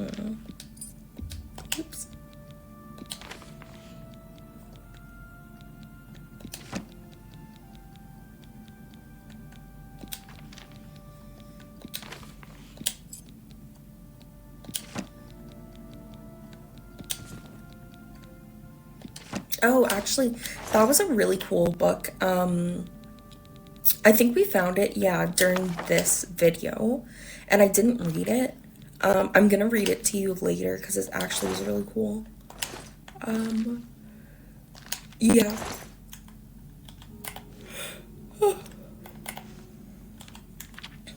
Okay.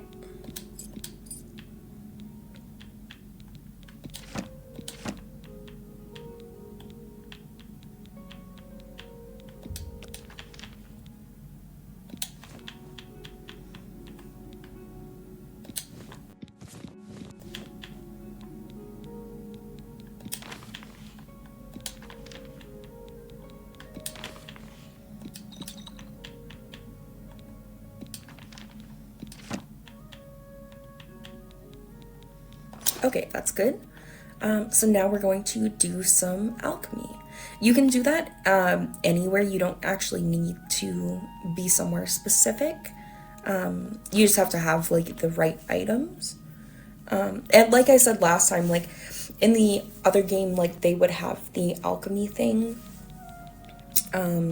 pinned to the top, which was really nice, but I have to scroll through and find it. There it is. Okay. And let's see.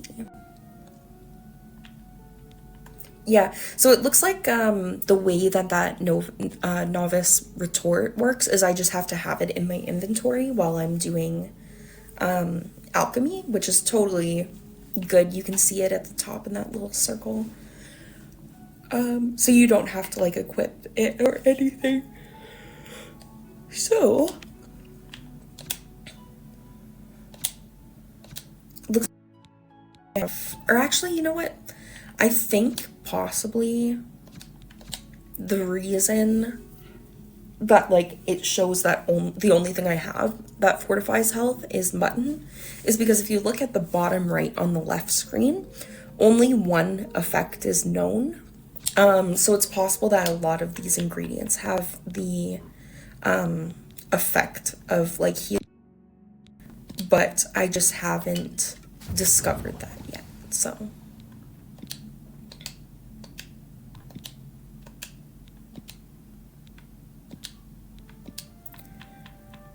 now, basically, I just create like random things, and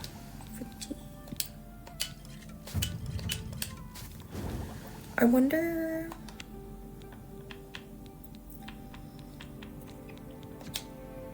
Okay, now restore health. You can see that all of these things have restore health, these three. So you can put them on. Actually, yeah. There we go. And then we know for sure that we made restore healing, like potion of healing. So yeah, that's kind of how it works. It's good.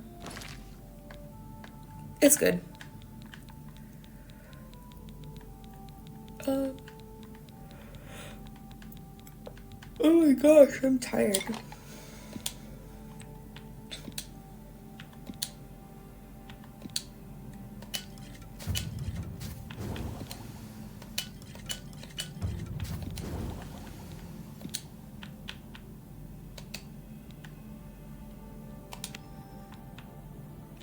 And let's actually go to this just for fun.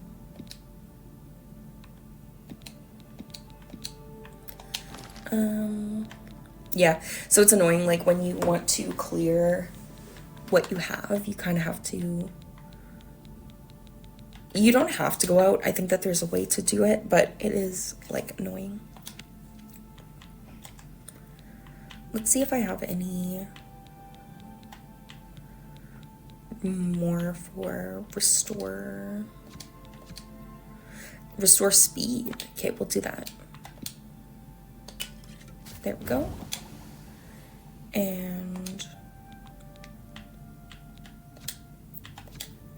there we go. Oops, sorry. Yeah, so I like clicked out. I think if you're careful, you're good. You don't have to do that.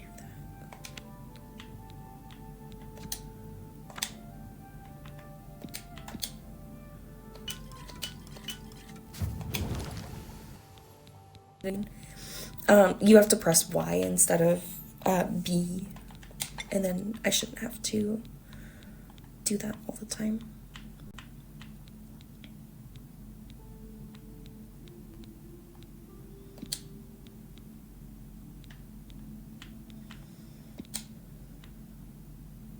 Oh yeah, and oops, I don't want to,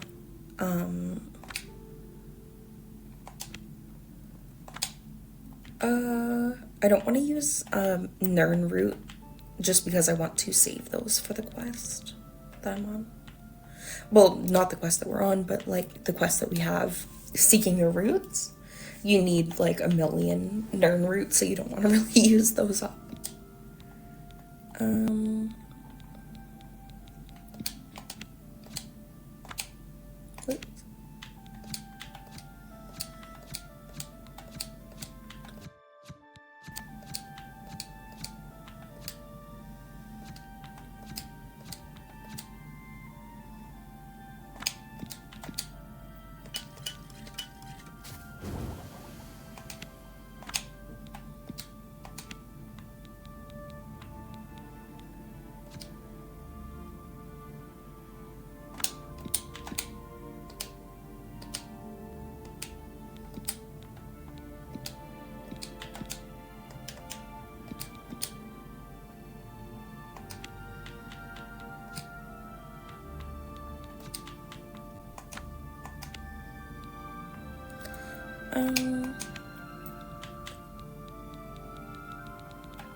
Oops.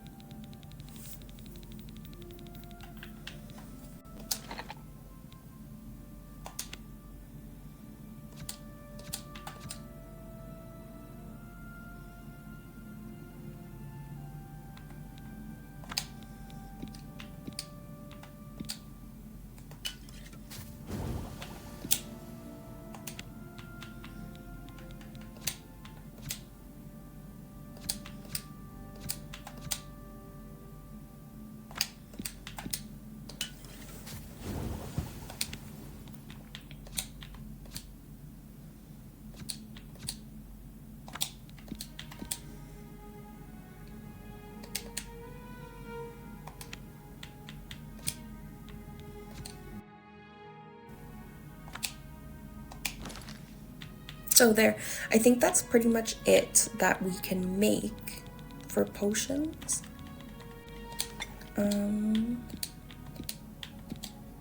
Yeah, so there we go. We'll just put our ingredients back that we have.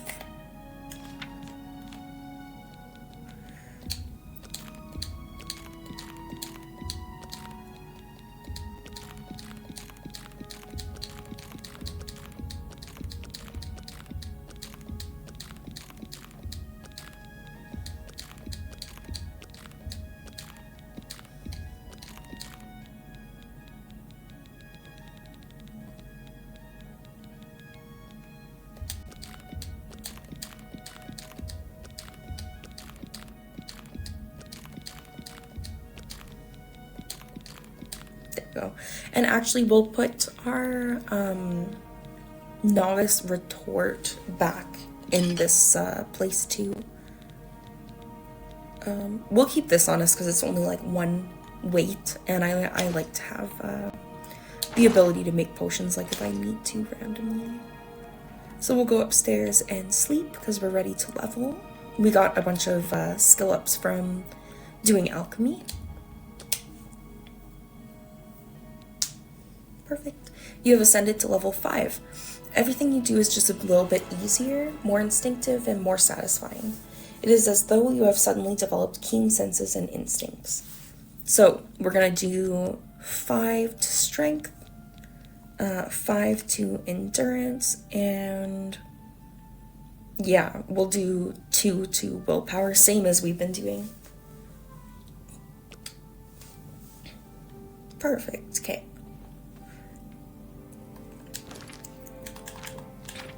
And I saw that we just auto-saved. I'll just like save regular save just in case. Perfect. And now we can go sell the potions that we made. And we will make like a profit off of that. Or at least like we should, yeah.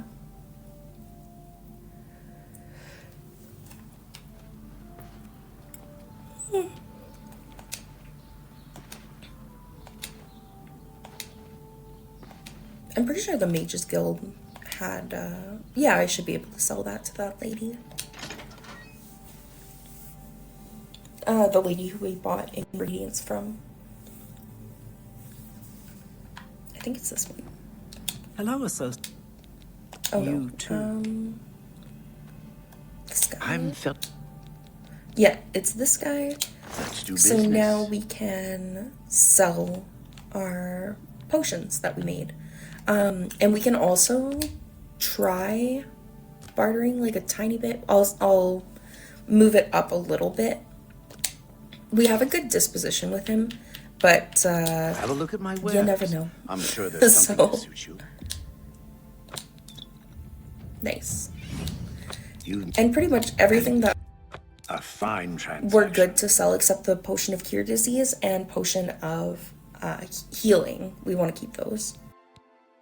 Resist disease, honestly not that good, so we'll just get rid of that.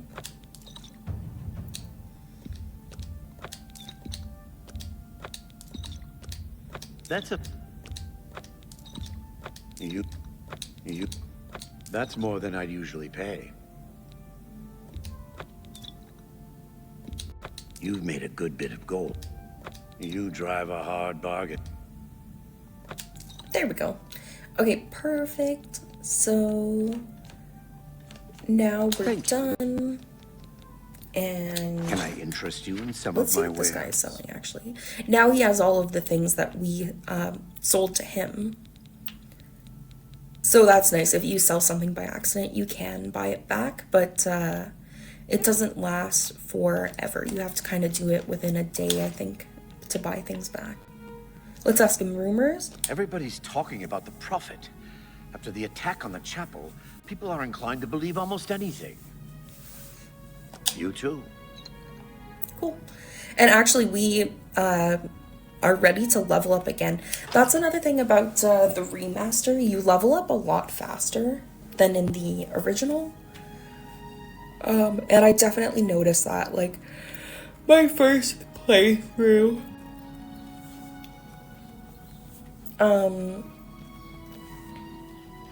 Yeah.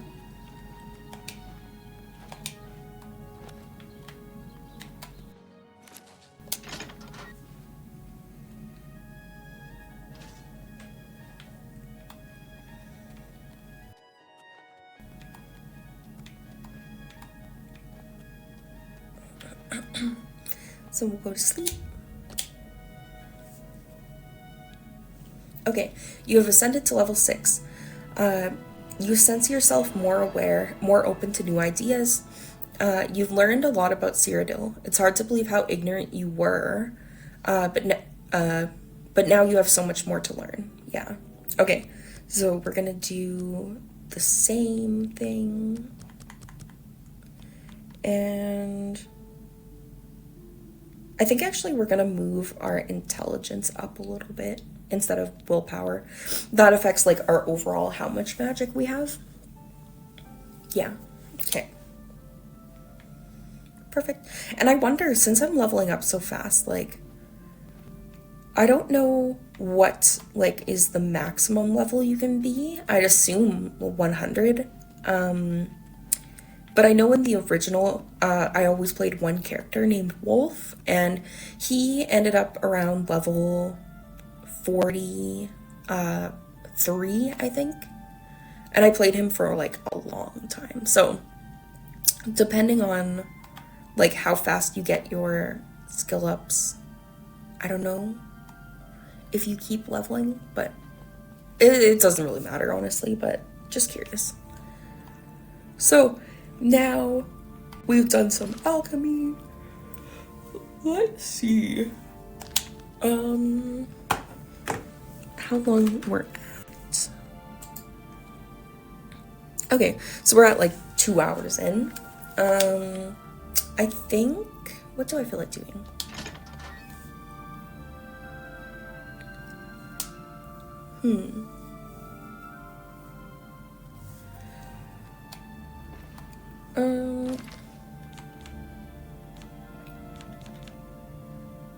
I could read you this cool book, honestly. Yeah, I'll read you this book. It's actually really cool. We picked it up outside of outside of Screen, as I call it, or Sursen. And you remember the garlic was hanging over that guy's bedroll? I'm just gonna take a quick break and then I will read you that book because it's very fun. Okay. Okay, and I'm back. I just went on a little break to read Jurassic Park because I'm on like page 40 and it's really good. So I went inside of my house because the book that we're reading is kind of like spooky. So I was like, let's get some atmosphere going and we'll sit down and start reading this book.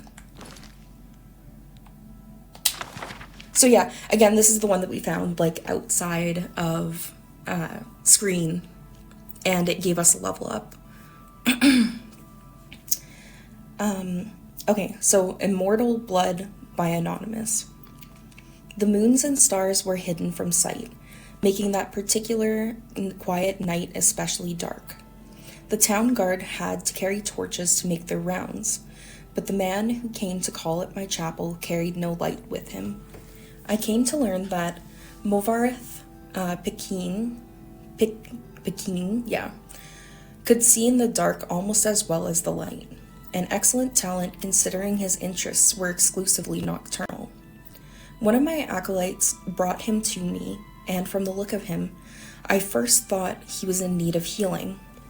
He was pale to the point of opalescence, with a face that looked like it had once been very handsome before unspeakable suffering. The dark circles under his eyes bespoke exhaustion, but the eyes themselves were alert, intense, and almost insane. He quickly dismissed my notion that he himself was ill, though he did want to discuss a specific disease. Vampirism, he said, and then he paused at my quizzical look. I was told that you were someone I should seek out for help understanding it. Who told you that? I asked with a smile. Tessina Gray. I immediately remembered her, a brave, beautiful knight who had needed my assistance separating fact from the subject of the vampire. It had been 2 years, and I had never heard whether my advice had proved effective. You've spoken to her? I asked. Dead, Movarth replied coldly, and then responding to my shock, he added to perhaps soften the blow. She said your advice was invaluable, at least. When I talked to her, she was tracking when last I talked to her, she was tracking another. It killed her.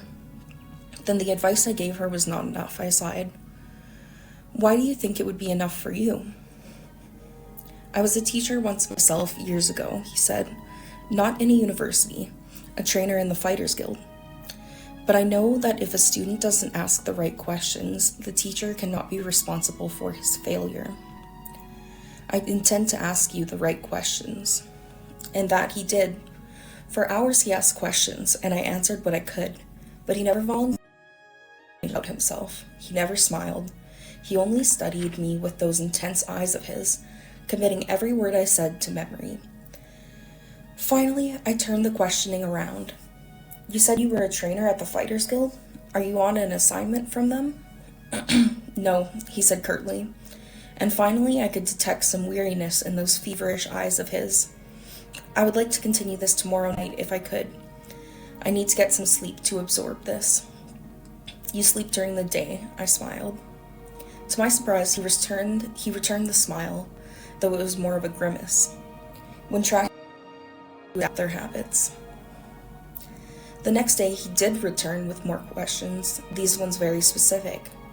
He wanted to know about the vampires of Eastern Skyrim. I told him about the most powerful tribe, the Volkihar, paranoid and cruel, whose very breath could freeze their victims' blood in their veins. I explained to him how they lived beneath the ice of remote and haunted lakes, never venturing into the world of men except to feed.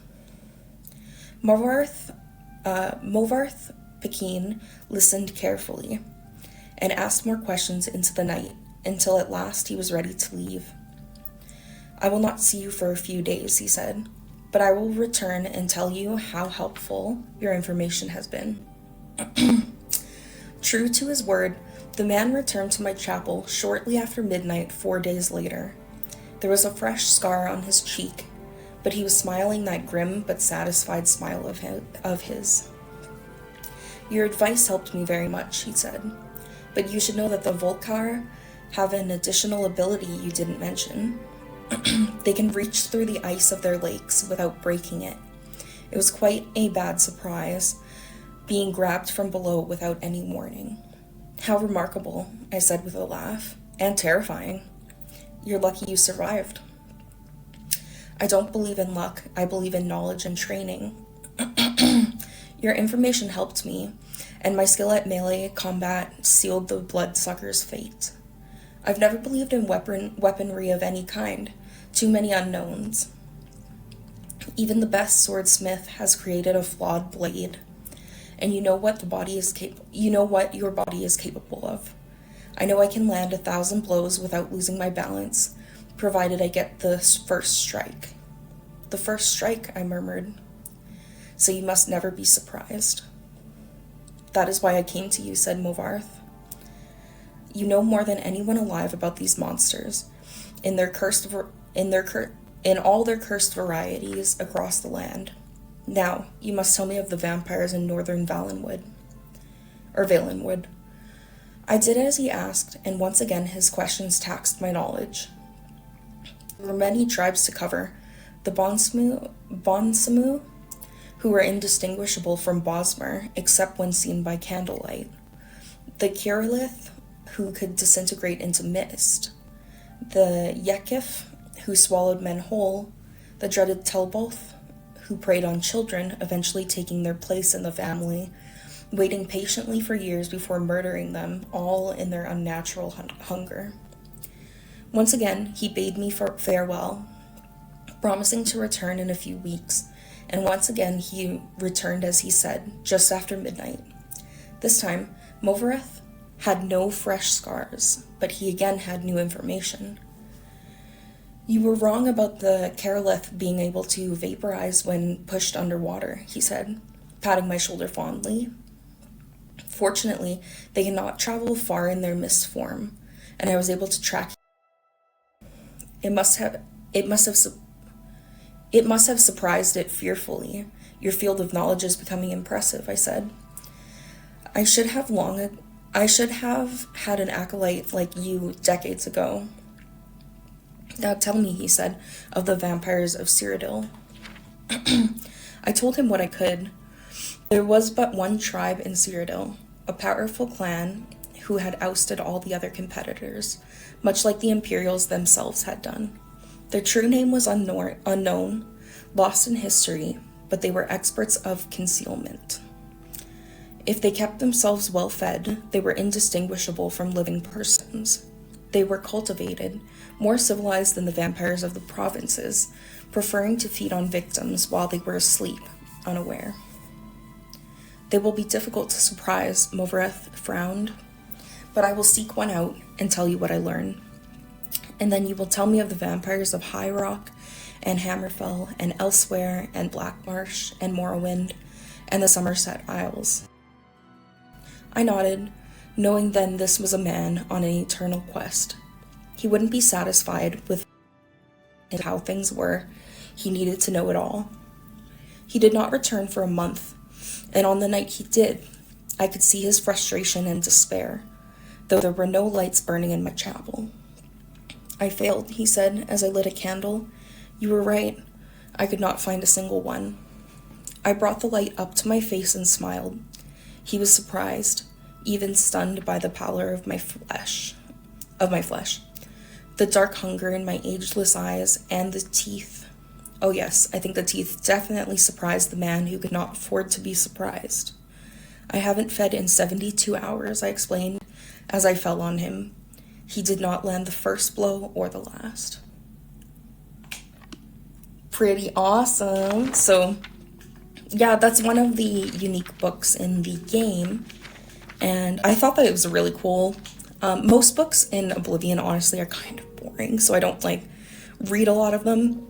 But there is a guy on YouTube who read every single book in this game, which is fun if you want to, look up that guy. I'm sure it'll come up, pretty easily, but yeah. So anyways, that's that spooky book.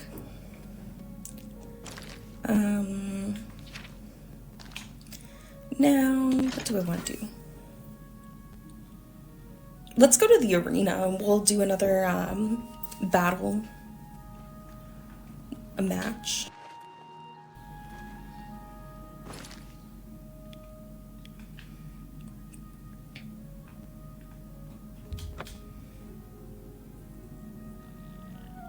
Yeah, and like we could do the entire arena in like one episode, but I feel like it's more fun to like space it out.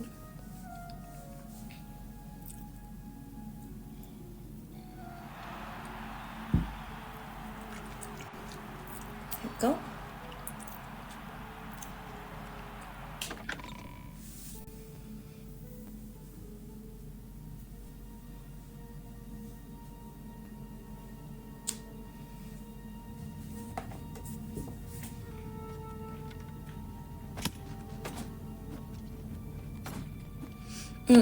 And if you go to, I think your character, yep, you can see what factions you're a part of. So right now in the arena, we are Brawler rank.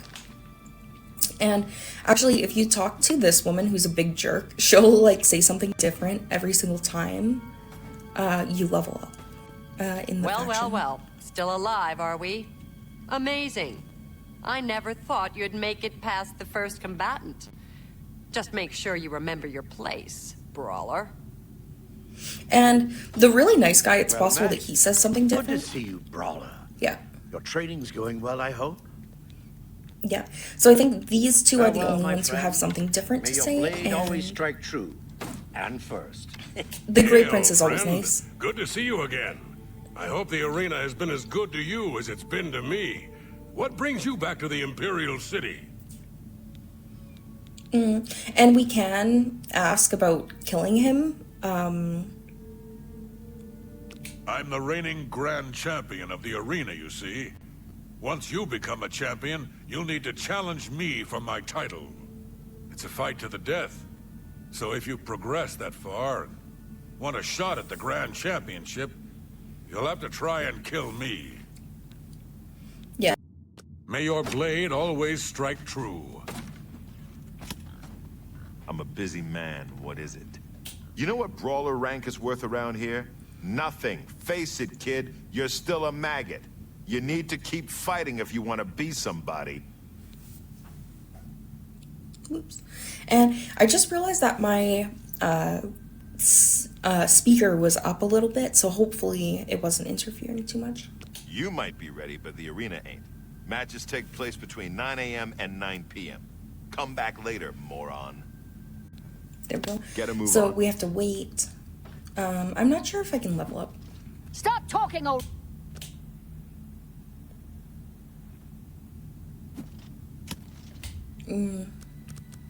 So we'll just wait till morning.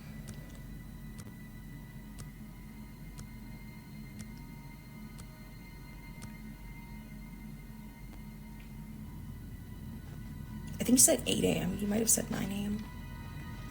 You know what, You get a move. You know what? Okay, Brawler, you know the drill. Head up to that arena and show him who's boss.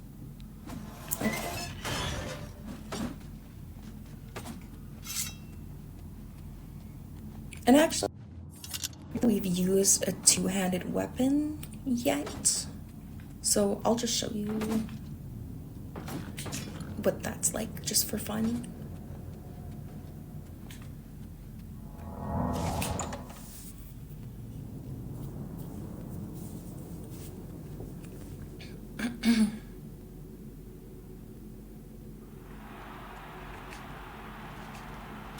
Good people of the Imperial City, welcome to the arena.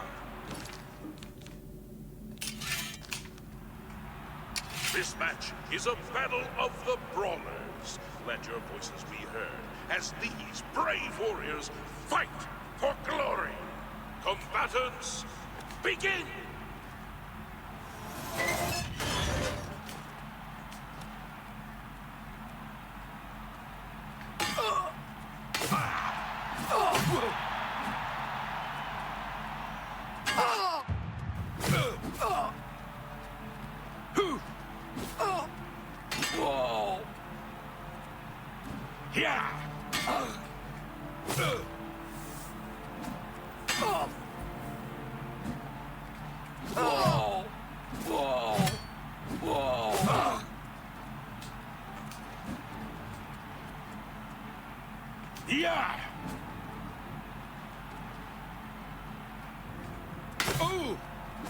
Die!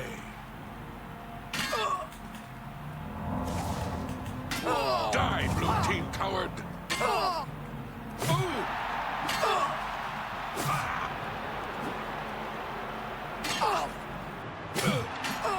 This match is mine, weakling!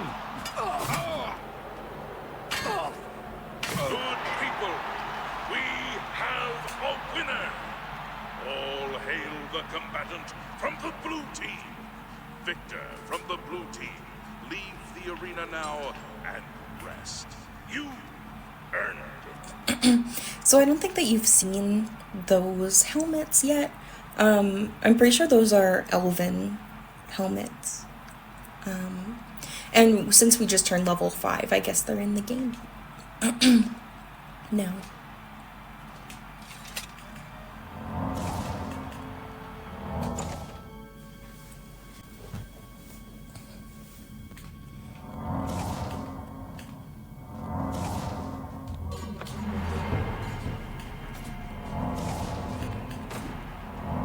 I'm a busy man. What is it? 4 wins is okay, kid, but it don't make you grand champion. Here's your payout. Now go clean yourself up before your next match. There we go. Let's see.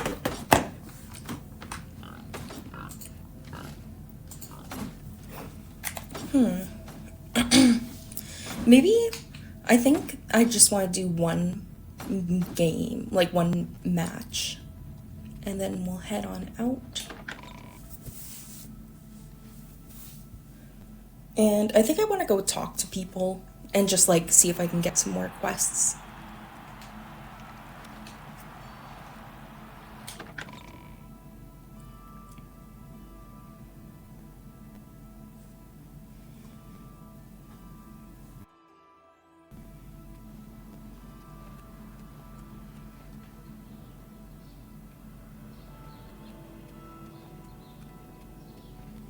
There's somebody. Herminia Sinner, amateur scholar of the ancient elves, dabbler in the arcane arts. How can I help you? Rumors. I understand money is tight, but buying discount spells seems like a bad idea. You too. Hello. Savarius Aetius. We will comply with the Watch's orders. The Aetius family will stay clear of the Syntavs if they stay clear of us. Imperial City? I agree with the Watch, Captain. This Aetius Syntav feud has gone on long enough. I can control my people. I hope Iniel can control his. And rumors. Rosan is a talented smith. One of the best around, if you ask me. Goodbye. All visitors to the Imperial Palace are asked to keep their voices down, especially if the Council is in session. I welcome a friendly face in these dark times. How can I be of assistance? Elder Council? The Elder Council chambers are closed to the public for the duration of the emergency. And Grey Fox? He's just a thief. He's supposed to be the head of the Thieves Guild. What a joke. Can you imagine a bunch of thieves trying to form a guild? The nobility hate him, but the peasants and the beggars love him, especially in the waterfront. Long live the Empire.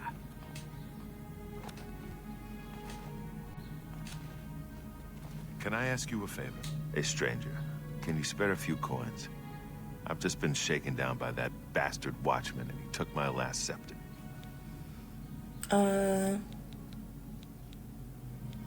Take 3, I have plenty to spare. Blessings of Akatosh upon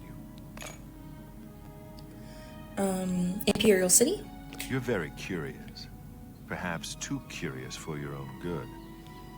Oh my god, okay. What's our disposition? Yeah, it's only like 40. Excellent. I'll give him accept. some... Well, I appreciate There the we go. gesture. And I'll ask him about rumors. If you go to the Fighting Chance, make sure to speak with Rosan about repairing armor. And let's ask about the corrupt Imperial Watchman. I don't know his name, but I'd recognize him if I saw him again. Lurank and I were shopping at Jensen's when he accused us of stealing. Even Jensine said we were innocent, but he didn't care. We had to pay his fine or go to jail. Why didn't Jensine report him? He's shaken down most of the shopkeepers in the market district. They're all too afraid of him to do anything. Jensine wouldn't even talk about it. Someone ought to do something about him. Take my advice. Stay away from the Watchmen.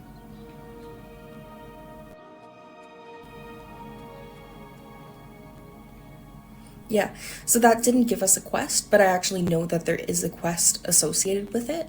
We just have to be a part of the Thieves Guild first.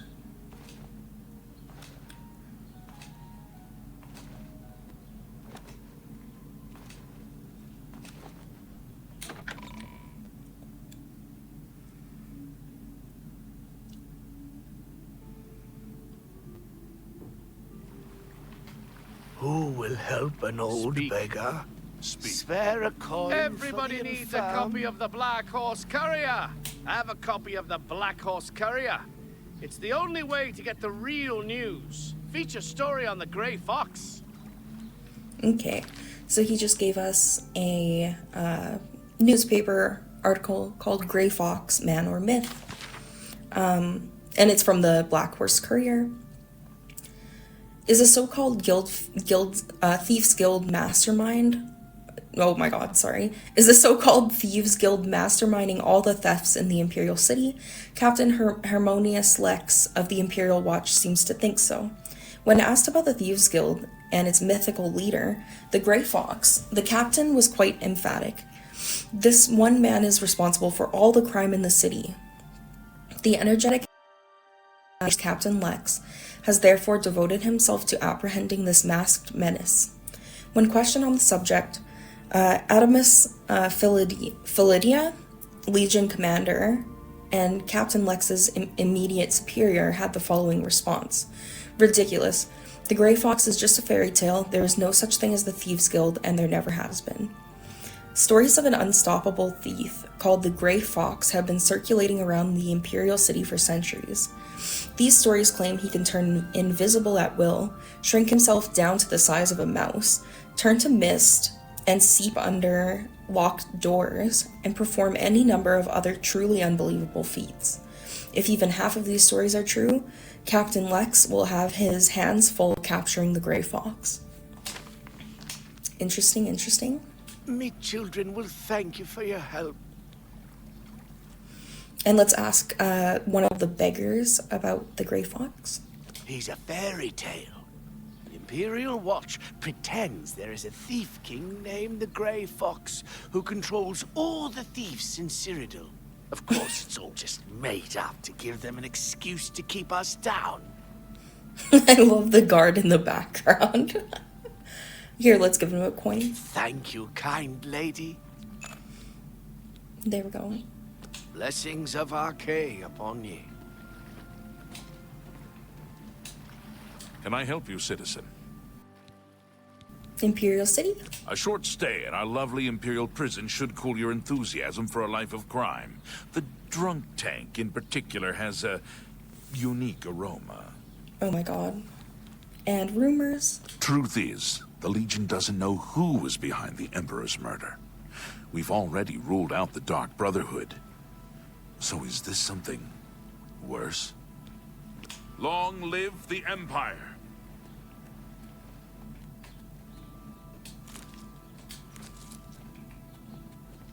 There's no problem, is there? Stay safe, citizen. These are dark times. Greetings. Father Sewells. I've got a nice house. I have a little income, quite comfortable. Time is light on my hands. Imperial City? It is a beautiful city. I love to walk, talk with everyone, hear the news, share the little stories of the day. You too.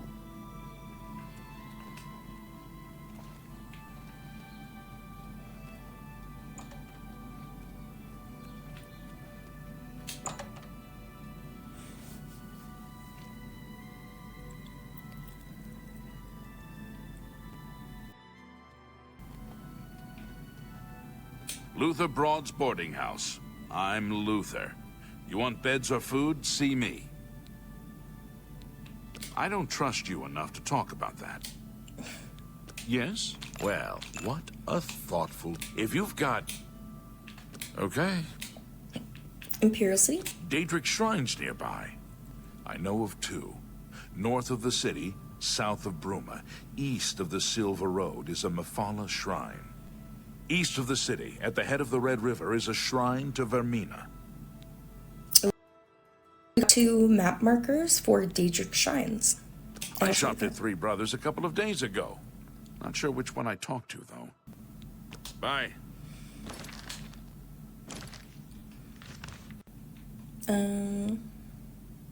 So yeah, we know of them, but we haven't discovered them. So they're kind of like translucent. Yeah.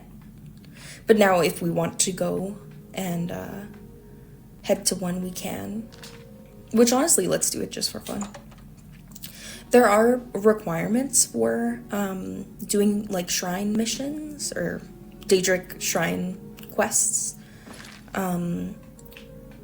But it'll be fun just to go see what's up.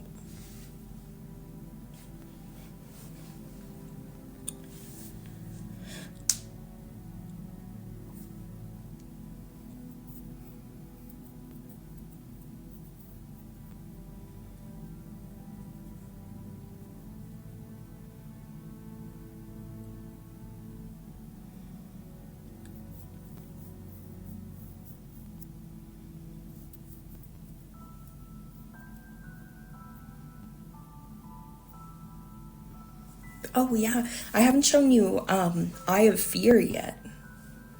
I have to show you that.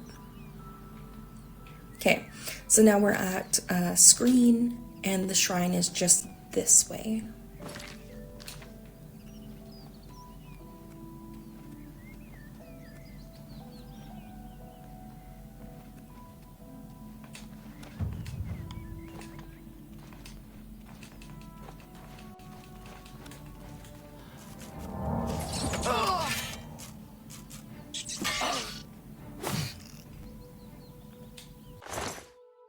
Ooh, we got a lockpick. Love that. Okay.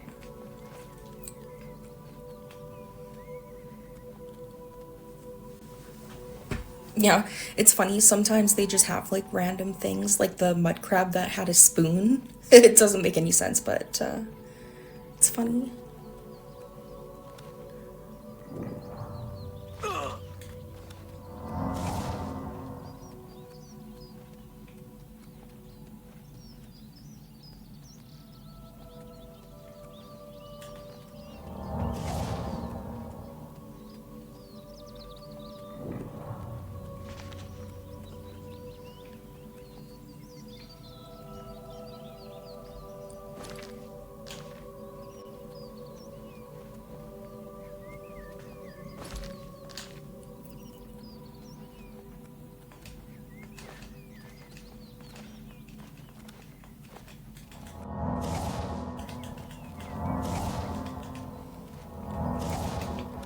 Yeah, and I'm just casting spells to make our level go up and skill go up. Okay, so we're pretty close. This is Mephala's.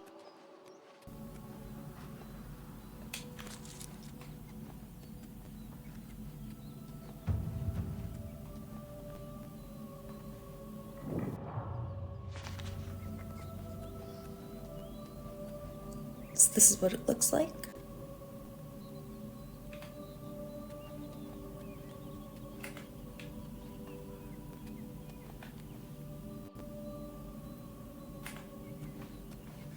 And we'll talk to her followers and see what's up.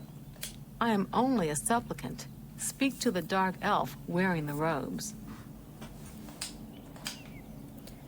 And if you talk to anyone else, like, they pretty much say the same thing, I think. I'm not the one you want to talk to. Yeah. So anyways, he looks really scary. You approach the shrine of Mephala. The web spinner watches you, stranger. Rumors? You better have the right offering, or you're wasting your time here.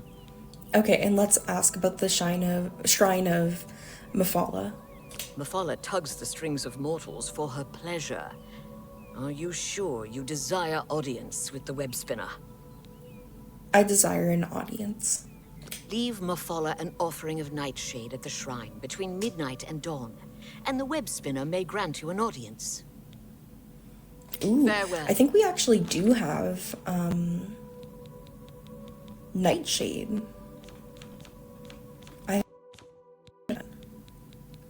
So we might be able to do this quest if we're the right level. I'm not sure, but now we have it in our quest log. So anytime that we want to do it, we can, oh, I have to be level 15 to do that, to start the quest. But yeah, once I'm level 15, we can do that. Oh, and it looks like I did get a quest for the corrupt Imperial Watchman.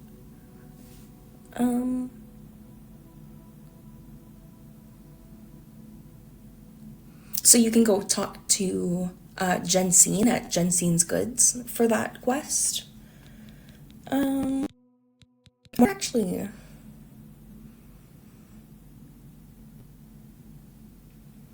let's put on the quest marker for the Shadow Banished Wine and see if it gives us any advice. Nope.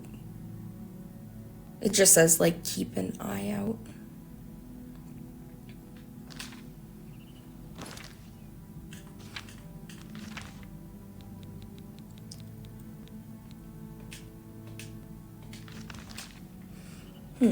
So let's go visit the other shrine that that guy told us about. It's right here. And we'll just walk, because then we'll discover more places faster.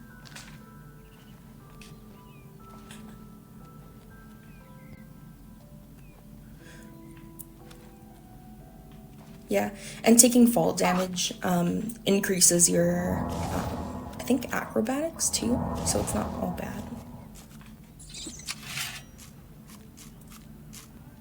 Whoa.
Oh yeah, remember when we came out of the sewers for the first time and I told you that up there there's like a big tower?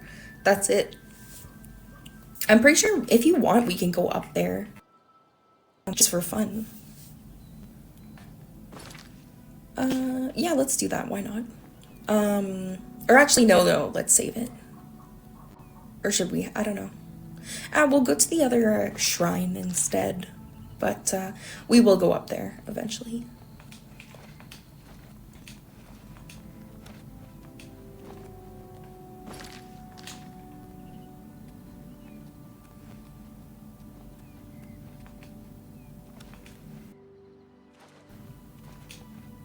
It's crazy how you can actually like see different structures in this game. Like how far you can see. Because in Oblivion, like, you couldn't see this level of detail, and it's really beautiful. It's crazy.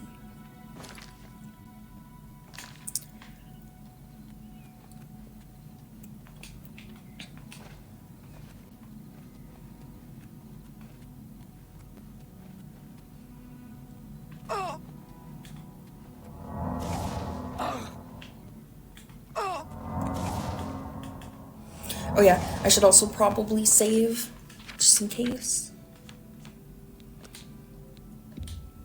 Because if I did die falling, that would really suck. Okay.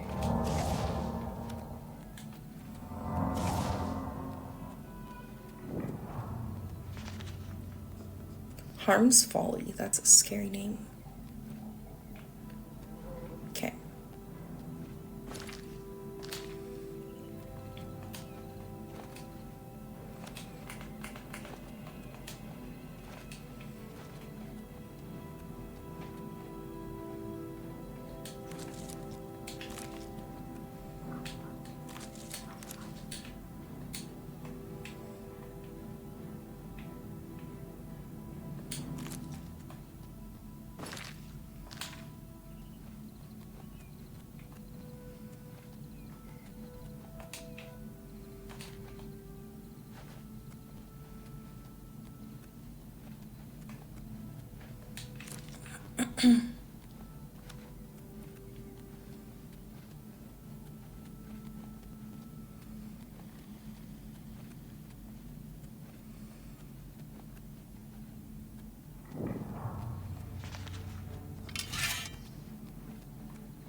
Oh, and anytime you hear that sound, it means that a Nern root is round.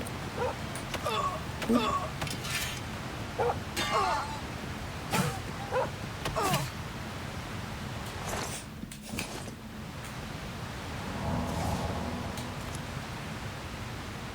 Is that a dog?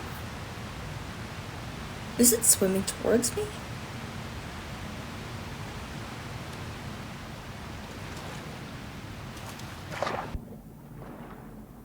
Yeah, it is. Oh my god, it's really fast. Is it gonna die? No.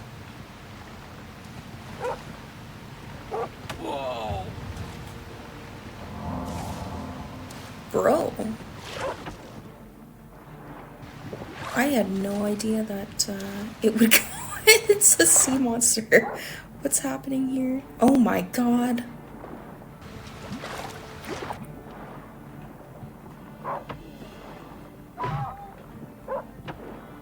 It's crazy. Oh my god. It reminds me of Donkey Kong Country. How like the things will fly at you. Let's try going like really under here and see. Oh my gosh. Okay, yeah. That's funny. I don't remember that. Okay. Fantastic. Let's take him out of the water just to be nice. Wait, oh my god. And it's way easier to drag stuff in this game compared to the original. In the original, it was like impossible almost. Oh my god. I think that's as far as I'm gonna get him, so oops. Yeah, good enough. Okay.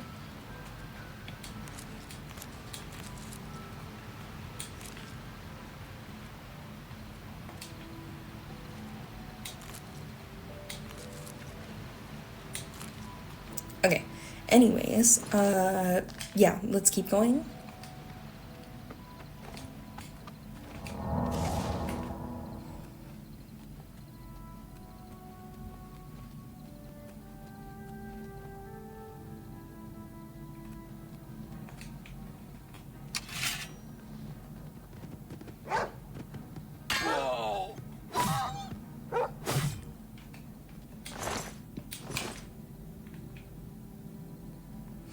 Oh, and these things appear, well, they're there during the day, but you can go up to them at night and activate them. So I'll just show you that for fun while we're on the way to the shrine. It's just up there.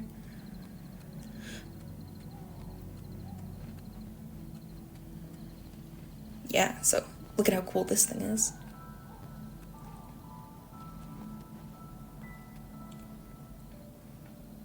Oh, so this stone, I'm not sure if it lets you keep your birthstone. Let's take a look. So right now I have the warrior, which increases my endurance by 10 and fortifies strength by 10. Or I can, I think, switch. And be the steed, which I actually don't want to do because it just makes you faster. So it's like not as good as what I have, but you can change. Yeah, and that's part of why it's not that important what you choose at the very beginning. You're not like locked in. So that's nice. Oh, I missed my sprint.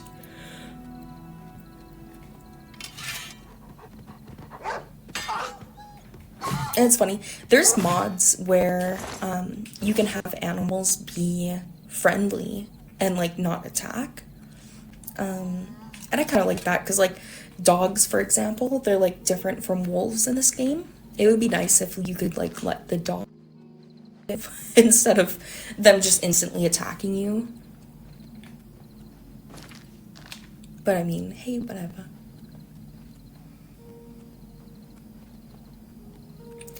Yeah, I don't think that we have really been outside the city and looked at the sky. We should definitely do that as the moons come up. Because there's, I believe there's more than one moon.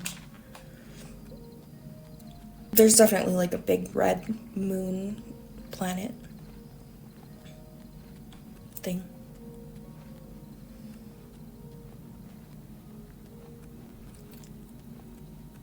Yeah, the sky is so pretty in this game.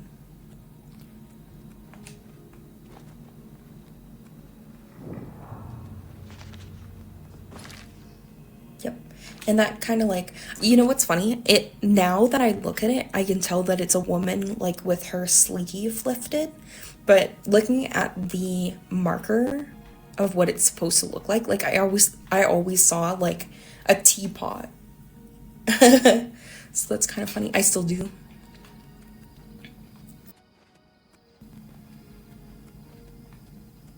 Okay. So we're almost at Veramina's shrine. There it is across the water.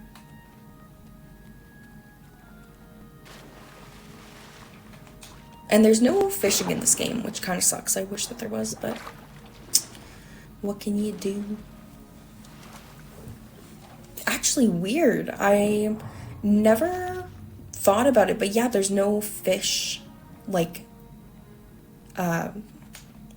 anything. There's no fish, no filet-o-fish, nothing. Okay, anyways, this is Veramina's shrine. So all of these shrines belong to Daedric princes, or like princesses, I guess. Daedric, like gods. Who are you? Who dares to walk in the House of Shadow? What business do you have with the Lord Vermina? And we'll ask him about the shrine of Veramina.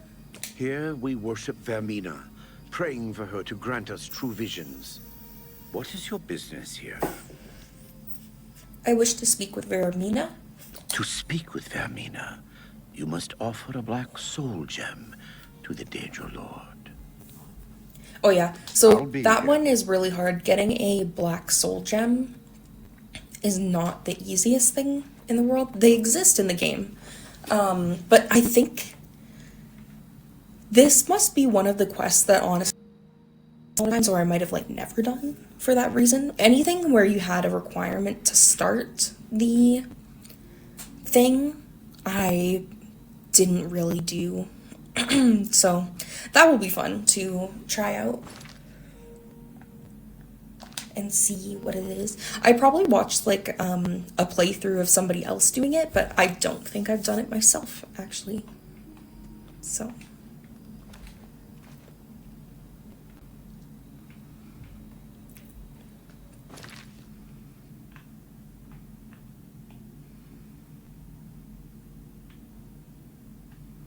oh yeah, I haven't shown you Skingrad yet. Let's go to Skingrad just for fun. It's really nice. I don't spend a lot of time in Skingrad, even in the original game. It's never been my favorite city, but it is actually really unique and cool.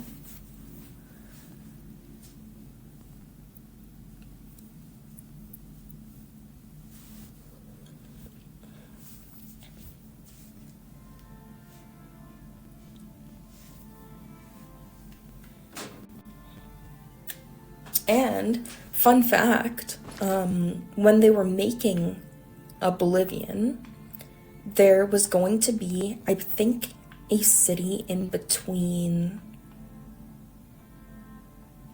Kvatch and Skingrad, I believe. But it ended up getting, what was it going to be called? It started with an S, and it ended up getting scrapped because they like didn't have enough time. Also, there was going to be an arena in every single city that you could go to, kind of similar how there's like a mages guild and a fighters guild in every single city. But they decided to just make it in the Imperial City instead. So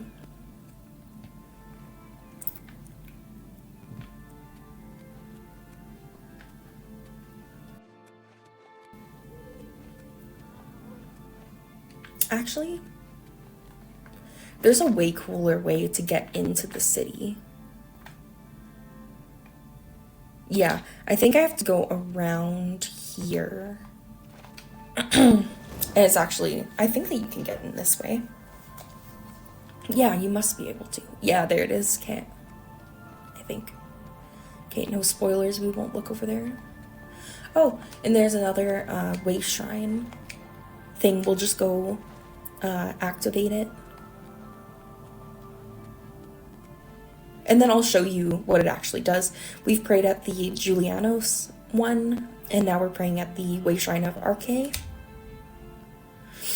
Honor your body and spirit, pray at my chapel, all receive my blessings.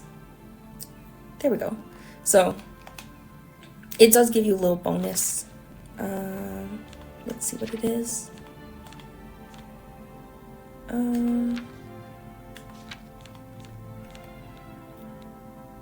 Yep, so it fortifies health 10 points for 600 seconds. Which, yeah, not that good, but hey, whatever. How do I get into this city? Oh my god.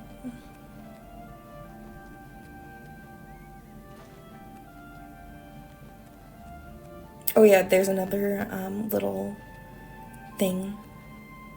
Stone. And yeah, since it's daytime, it says no stars shine upon the Dunestone, so you can't switch your candle, or not class, sorry, what's it called, birth sign until it's like nighttime. You can just wait if you want to, but yeah.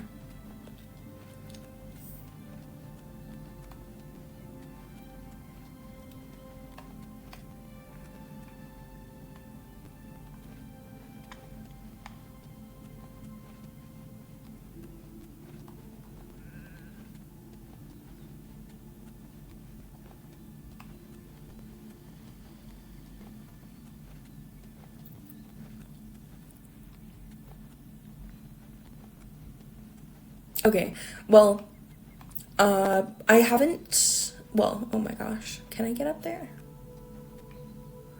I can literally just teleport. I was trying to avoid this that you could see running up first, but it doesn't really matter. We'll run down anyway. Instead.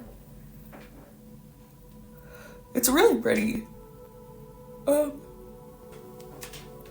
During the trailer for Oblivion Remastered, they have like a goblin on this bridge, and I remember thinking like that it looked so dumb, and I was like, oh no, they ruined the game, like it's gonna look awful. But like I thought that very briefly because everything else looked amazing, but they actually look fine in this game. It just looked kind of weird in that little trailer. So anyways, this is a giant bridge that you can go across. That's the chapel right there. And this leads to Castle Skingrad. But we're gonna avoid that and just head down to the city. Yeah. Oops. Oh.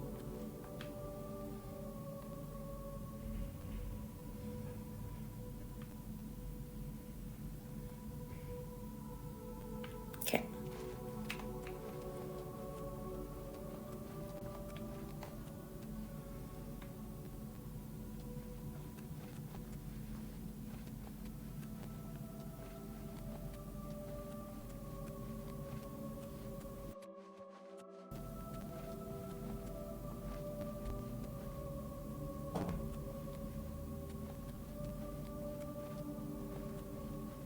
And we can go inside the castle. We can do that after just for fun.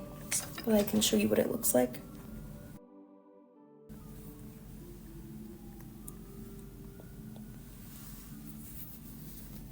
I'll give you a brief tour of the city first.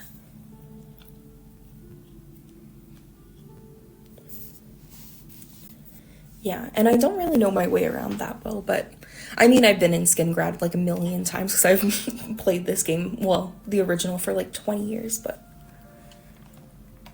yeah. So, in every city, the guards have a different, what's it called? Set of armor. I was gonna call it a uniform, then I was gonna call it a costume, then I was gonna call it an outfit. Set of gear or whatever. Yeah. So Skingrad is pretty. It's known as like one of the more like rich cities compared to like Leeuwin or Breville. Breville is known to be like the poorest city.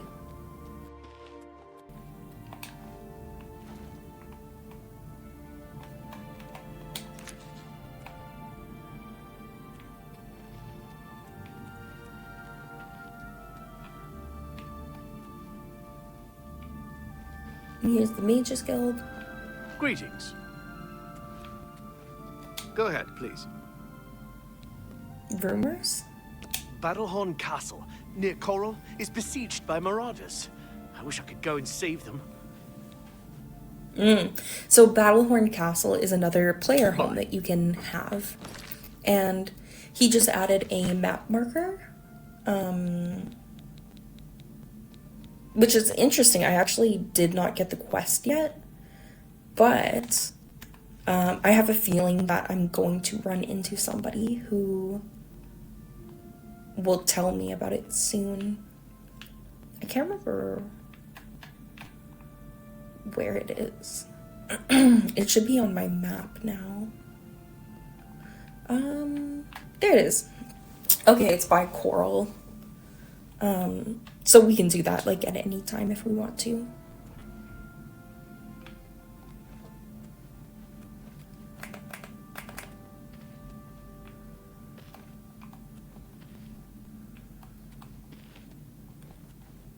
Oh my god. Over here! Yes, you. We need to talk. Actually, yes, you. We need to talk. I'm gonna avoid this guy because this is a really fun quest, but I'm not doing it right now. So we'll just run away from him. Quest, but yeah. I think let's go back up to the castle if this is the... if there's a way here. Well, I can avoid that guy. Oh yeah, I was gonna show you the chapel.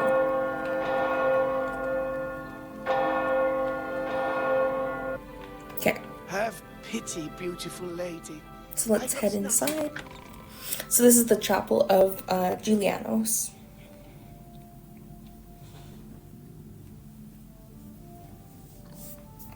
So this is what it looks like inside.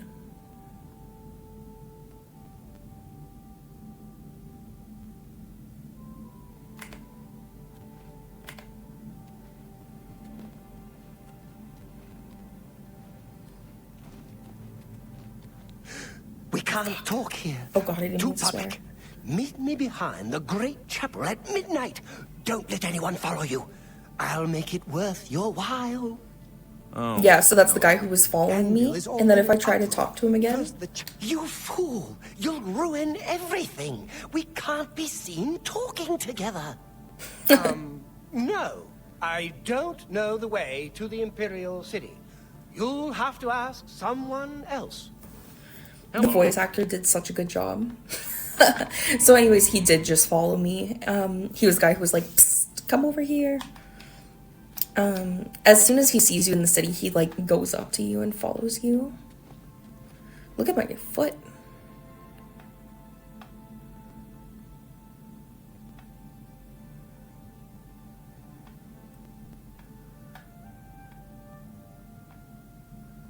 Oh my god.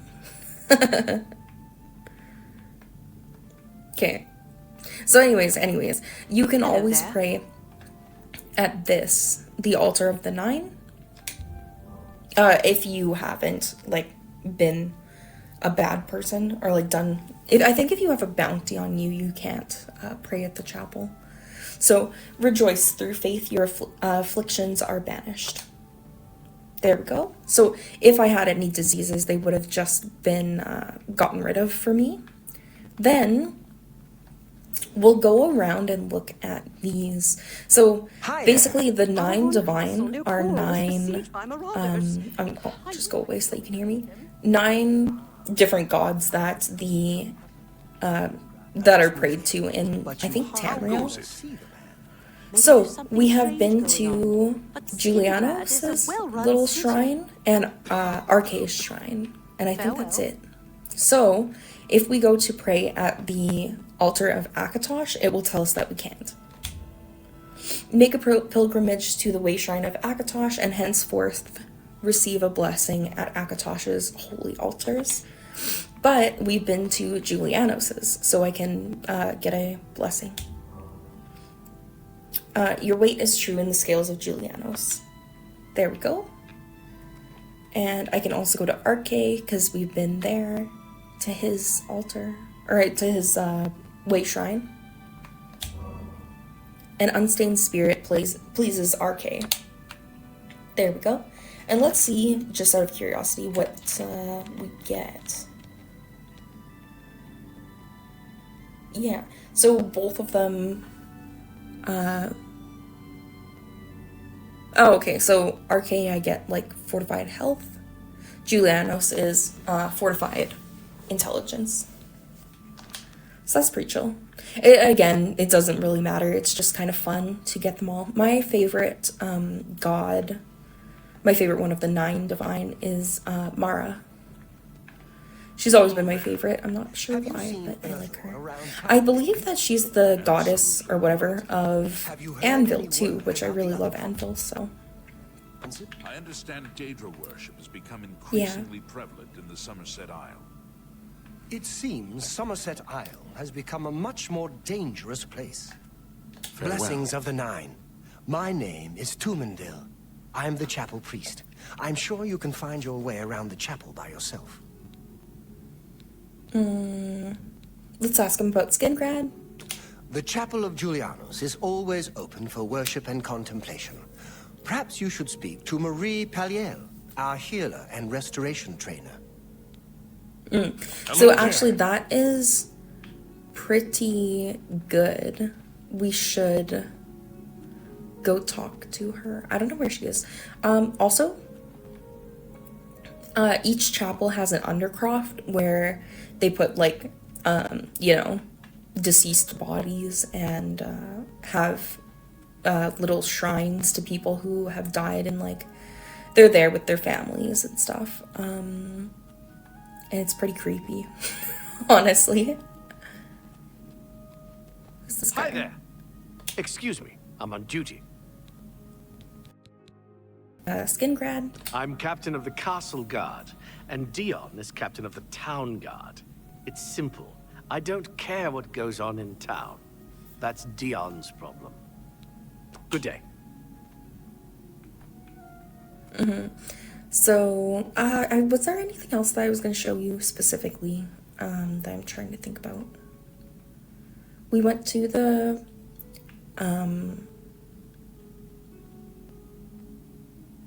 what's it called? The shrines, the Daedric shrines. We looked at the temple, or like the chapel.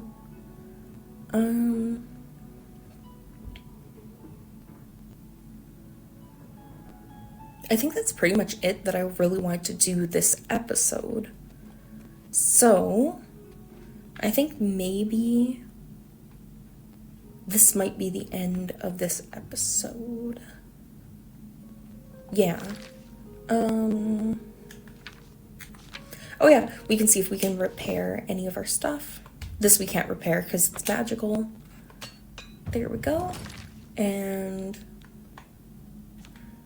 yeah, I think pretty much that does it for this episode. So thank you for watching, and I love you, Mom, and I hope that you enjoyed the episode. This was kind of more of just like adventuring around. Did we even do any quests? Greetings, Khajiit. Not that I can think of, but next episode we'll do something different. So thanks for watching, and see you in the next one. Bye.